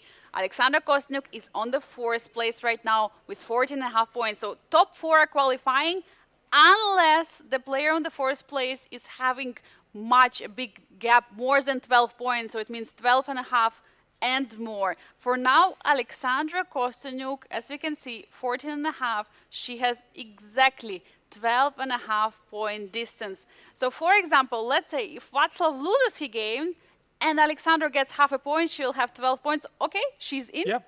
She's in. But if she wins and Václav plays a draw, again, one more time, she is in. But if Václav wins, it all doesn't matter. The result of Kosteniuk doesn't matter exactly. at all. And it's also really simple if Finek wins his game that there's no matter what Kosteniuk does, then this tournament is officially over. Also, by the way, in the Masters tournament, the Ronian has got his lead ahead of everyone else by 3.5 points. So he's doing really well here in this tournament. So here you see the players are being called to tables one by one, starting with the table to the right. Everybody is getting to the final round. You see there's a lot of spectators. Also in the Biel Congress Center, this is happening on the second floor. There's also, by the way, open tournament happening as we speak. It started a bit earlier, and the rounds are synchronized. Yeah, indeed. And we have the players being called out. So far, it's only, is it Tong Shao sitting on the stage? So you can see, getting ready. All the rest are not there yet. And I think we're also going to have some excitement there. Yeah, Shao Tong is there, sitting, and he's always having, you know, this red jacket, so I always mix him up with some of our team workers, because as you see, all of us are wearing the red t-shirts beside me. I'm allowed to wear. You're the only exception, Angeliška, yeah? Yes, indeed. So whenever Tong Shao is on the stage and with the red jacket, I'm always mixing up with someone from our team, so yeah. Let's see what's going to happen. But we see also the players from the Open Blitz tournament, which is happening. And one more time, Blitz, Biel International Chess Festival, it unites with itself more than 15 tournaments, starting from the early morning, finishing in the evening. And of course, in the heart of it is the Grandmaster Triathlon. That's what we are following here. Yeah, and the players are waiting for the go for the final round to start. There's a bit of a delay. The anticipation is building up. Now they're leaving again. They might maybe do a wave. I don't know. Yes. Since, by the way, tomorrow we have a... Tonight? No, I was actually speaking about tomorrow. Like, okay, you're speaking about the FIFA World Cup, obviously, final, which is happening later today. I think everybody, after watching some good chess today, they're going to immediately go to their friends and have some fun watching the World Cup final. We'll go to France? Yeah, we'll definitely go to France. We will do it. We will do it. You'll join us. Yes, absolutely. Absolutely, of course. But I mean, tomorrow is the International Chess Day as well, right? So yeah, big events happening. Huge events are definitely here, and well, we see that players are getting seated and clapping now. While the players are being called out one by one, so we see Vaishali is entering the stage. It's also, like it was so great to see Vaishali here playing, and it does feel a bit sad that after today she is leaving. And it's like it's really a nice gesture by the organizers, like to give them also some special recognition that this is their final game, and there's Alexandra Kosteniuk. Like it feels like it's something a bit special, and I'm hoping that after this year's unfortunate result, that Vaishali is going to return, maybe already as a world champion. And maybe already in the Masters tournament, who knows? But yeah, for Václav Finek is definitely the tournament going really exceptional. And here is Marco Materia is also getting seated against him because he also won the Challenger tournament in the Prague earlier this year. Indeed. So these are two really bright, strong young players. Also, I have a feeling that's the game we are going to follow very closely. I think that's Carissa. Carissa Yip also, sadly, she is going to leave us after today's event. This is a Blitz tournament for Carissa to forget. And she had a swan on her shirt. Very, very cute. By the way, her name of the team was called Mr. Birdie and Friends during the Hong Kong team Blitz and Rapid Championship. In the name of the bird that she lost last year. She had used to have a pet bird really? And unfortunately died. Yeah. I did not know this story. Oh, here's a Ronin against Jose Martinez. Two brilliant players of the master section, also Martinez. Also Matthias Bluebaum, unfortunately, will be leaving us. So this is the last opportunity for us to see them playing live. Yeah, and this is also the moment where you see Yasser Dogmush entering also the field, and Limble, our 3-time Grandmaster Triathlon champions, getting seated, and final player to arrive. Is it Aydin Solimanli? Yes, it is. For them, the tournament is still going on, and it's, I think, really cool feature that we have here now, that players are being welcomed to get seated, because it's going to be a final round of all of them playing, 12 of them playing, and we see the moves incoming, Arthurs. We have the round start. All right, so let's jump immediately into the action, and we are going to start with the overview of the other games. Oh, the moves are incoming so quickly. There's some oddities, for example, Vaishali's first move, knight c3 against Alexandra Kosteniuk.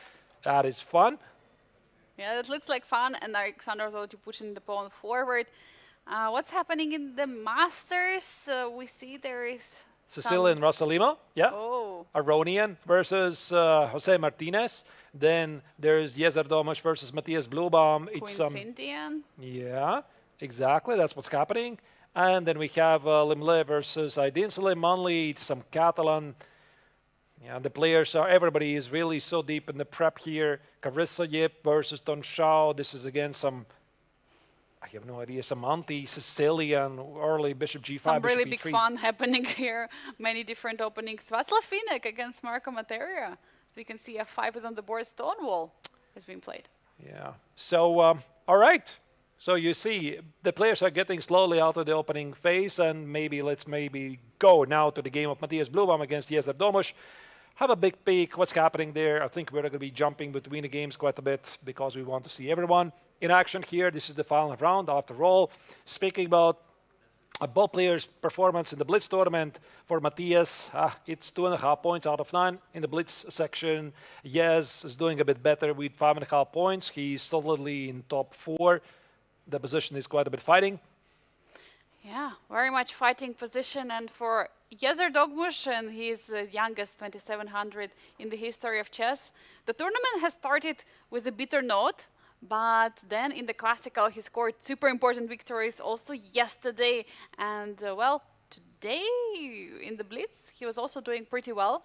So he's established confident third And so fourth place together with Limle. It's quite a bit fighting position. Let's keep jumping. Let's maybe now go to the game of Levon and Ronian against Jose Martinez. Again, this is the final game of Jose here in Biel this year. I hope he's going to come back. This is some sort of Sicilian here where Ronian has played Rook G1, thinking about the long castle.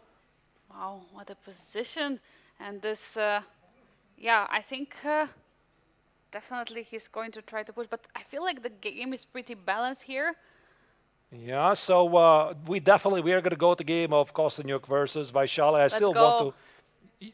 You want to check something else? Yeah, let's check very briefly. Very briefly, let's also check what's happening. Limle versus Aydin Soleimani here. This is the current position here. Again, Black apparently has a better position. So both players, we are going to see them in the final stage. That's the current position here. I think some crazy pawn structure. Yeah, I think Black is simply going to play e5 at some point, but let's focus now on the important stuff. I mean, obviously every game is important, but the big question is if Vaishali can stop Alexandra Kostanyuk. So first we're going to check that game and keep one eye at all times in the other game, Václav Finek against Marco Materia in the Challenger. And look at this, Arthurs, we have a pawn all the way on e6. Queen just jumped to a4, creating, some ideas. Alexandra is offering a trade of the queen. Maybe she also wants to later take that pawn on a6 with the bishop in some way. But apparently computer doesn't really like it. Maybe she should have continued with the attack on the king side. Why didn't she do so? No, I mean, it's a pretty reasonable idea because I think that if she trades the queens, then her position is really safe. C takes on d4. I think this is a good move for Black. You want to get the queens off the board here. Queen takes on a4, rook takes on a4, and then something like c takes on d4. But did she not miss knight d4 and e5? Things could get really tricky here. I would suggest to go and check what's happening in the game of Václav against Marco, because it's super important also for Alexandra and the standings in Generations Challenge. All right, so I think we're going to jump between these games quite a bit. So here, this is the current position here. Václav Finek play with the white color against Marco Materia. If he wins, it's immediately over for Alexandra Kostanyuk. And things are looking pretty good for the chess queen here because Václav Finek is having a bit of an issue here. His position is worse, and he's only having 33 seconds on the clock. And for Marco Materia, it's 2 minutes and 13 seconds in a very comfortable position. Bishop e8, trying to maneuver the bishop on the better square. So tough. That loss to Alexandra shook some confidence of Václav, and we might see another disappointing result here. Let's jump back to the Vaishali's game against Alexandra Kostanyuk here, because again, if Kostanyuk doesn't win this, then maybe it doesn't even matter. Maybe, of course, there is the scenario that we discussed earlier on that for her a draw could work. If Václav Finek loses, of course, for her to hope for that kind of scenario, it's really difficult. So first and foremost, here, Kostanyuk needs to win this. And Vaishali has 15 seconds right now on the clock. Knight b3 is being played. Big question, where do you place the rook? Also, it's a fork to the bishop. And she has to make a move. It's 7 seconds now. Looks really good for Black. Queens are off the board. Queens are off the board. You have to step away with the rook. And now, big question, can you try somehow put even more pressure on the white? Knight c5, knight e3. This pawn on d3 is really big weakness, or you go for the king side attack. Many great choices here for the chess queen. Also bishop d7, bishop b5 ideas in the position are there. It's a big positional advantage which Alexandra has here. It's not so easy for Vaishali. She's offering a trade of the knight. Big advantage, technically winning advantage apparently for Kostanyuk here. So knight c1, I think it drops some material. Knight takes on c1, bishop takes on c1, intermezzo move. I think knight takes on d3. Here, Black is close to winning. Now we have to check. What's happening in the game. Václav Finek against Marco Materia, because if Kostanyuk wins and Finek wins, Kostanyuk is out. Yeah, because something crazy is happening there. I see that Václav is getting a pawn on e6 right now. Knight is there and computer is screaming that so much winning. But the time situation, there is absolutely no time for Václav. 15 seconds against 1 minute. Wow, this is going to be a really dramatic moment here, and I think that also, obviously, Kostanyuk has no time to see what's happening here. She knows what's at stake here. D takes on c4, protects the pawn on g5. The position is really sharp. White goes for attack, knight e8, but 11 seconds only. Yeah, he has not time to calculate here. One more time. If he wins, Alexandra is out for the final stage. She will not be there. But if there is a draw... But what's happening? Is there a forced mate? Queen of G5, that's a mate! That's a mate! Oh no, Finnick the wins! resignation. And with this victory, Václav Finnick is eliminating Alexandra Kostenuk away from the final stage. What a disappointing Wow, for you could also Alexandra. see Alexandra Kostyuk looking at the screen. Now she knows that doesn't matter what she does in this game. She does win her game, but what a disappointment because she was this close to make it to the final stage and it was still not enough. That's so tense and so tough, but we still have games happening right now. I suggest to go to Matthias and against Yes or Dogmush. All right, let's go to the game. Sorry. Yeah, Matthias Bluma versus Jezer Domoš here, Bishop E3 here. The German player is in a big trouble here. Domoš has a completely winning position. Knight X on D4. Knight E2 is a checkmate. Ooh, No? he's stepping away. There is... Pretty sure that was a checkmate right there, but black is winning anyway. Okay. No checkmates, but the pawn promotion. All right, so Okay, this black game is winning. wrapping up. Levon of Roni against Jose Martinez. What's happening there? We have an endgame. Black is breaking with F5. So F5 happened, Knight C3. So here Ronian. By the way, Roni is doing really well in the Blitz tournament. He has 7.5 points out of 9. Jose has only 3 points. And Levon is getting some really big advantage with Celebration Burst. Jumps up and down because both players are so low on the clock. King goes back to E6. F3, Rook B3. Again, we see a lot of swings, and at this stage, it really matters who has the initiative. Black is trying to organize some counterplay. Knight G3, Knight E4. White should be winning this. Yeah, there should be some definite advantage here for White, but how to convert it? Taking the pawn on G5, can you do it? I don't know. I mean, there comes the counterplay for Black. Knight X on Ooh. G5, King F6. You have to be a bit careful here. You have to careful. It's still a 3-result game. You have to be very careful here. Now Rook G1 is one of the threats in the position as well. Takes on G5. White is up. How many pawns? Like, I think it's 2 pawns. Two pawns, but yeah. Black is getting pretty active. I mean, if he doubles the rooks on the final rank, it could be a mate. Rook G1, Rook F1 are stepping away, targeting the pawn F3. Rook G3 is defending, I think the scarier threat is if this rook at H8 is going to join the action. but the 3 pawn is defended now, but it's falling still. All right. White plays F4. The position is about to simplify. Is it going to be enough for Ronian to win this? Rook D4. D4 doubling, attacking 2 pawns. And at the end, we have 2 pawns on the king side against 1 on the queen side.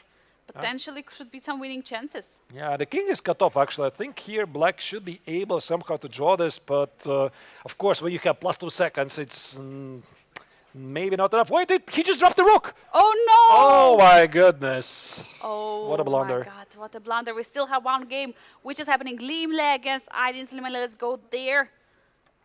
Oh, So another endgame. Bishop pair. who's playing for the win here, actually? It's not very clear.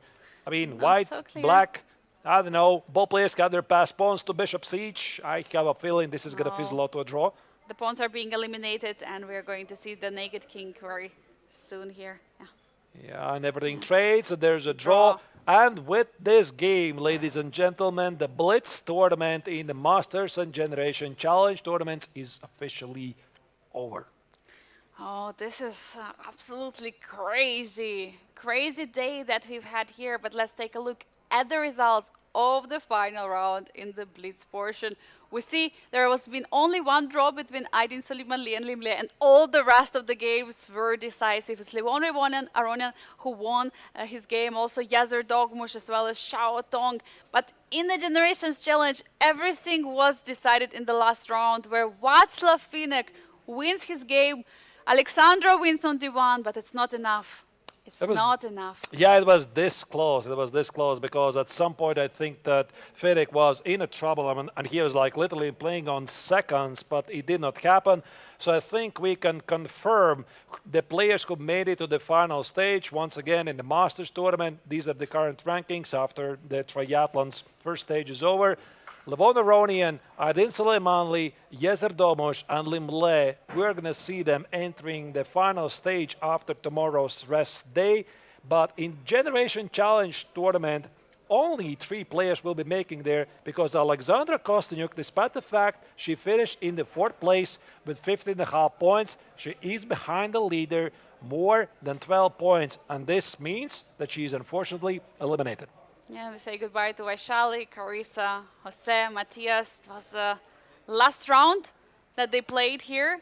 And meanwhile, I think also in the playing hall, we're getting ready for something special. Yeah, I suppose they're going to greet the players, say goodbyes to them.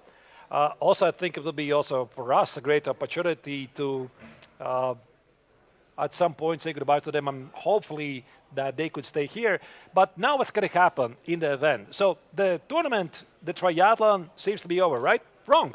We still have the final stage because the chess triathlon consists of the 3 tournaments, which are over: Classical, Rapid, and Blitz. We just saw the Blitz tournament wrapping up. But then tomorrow we have the rest day and also the International Chess Day. I'm pretty sure that everybody will be celebrating this with a proper champagne, whatever.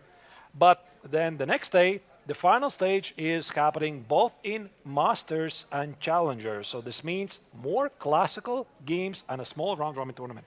I love it. You know, when you feel like you've had it all, you had Chess 960, you had Rapid, you had Classical, now we had the Blitz, but the tournament is still ongoing.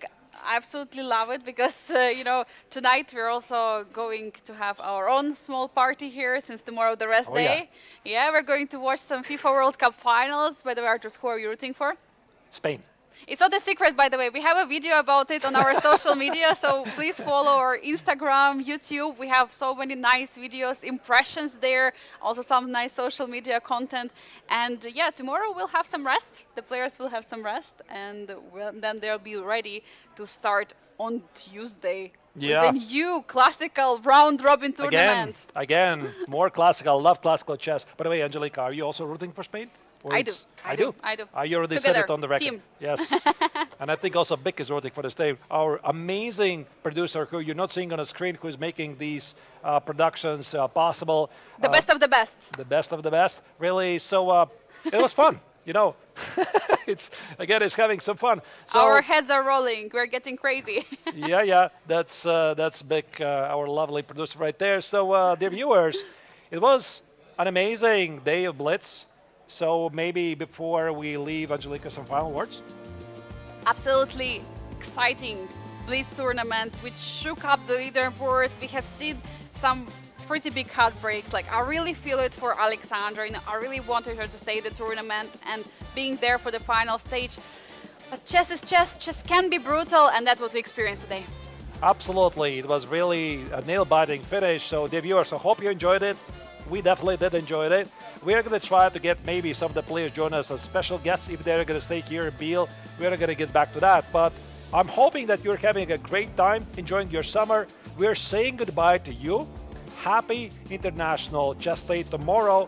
And we'll be seeing you on Tuesday. Have a great day and see you on Tuesday. Bye-bye.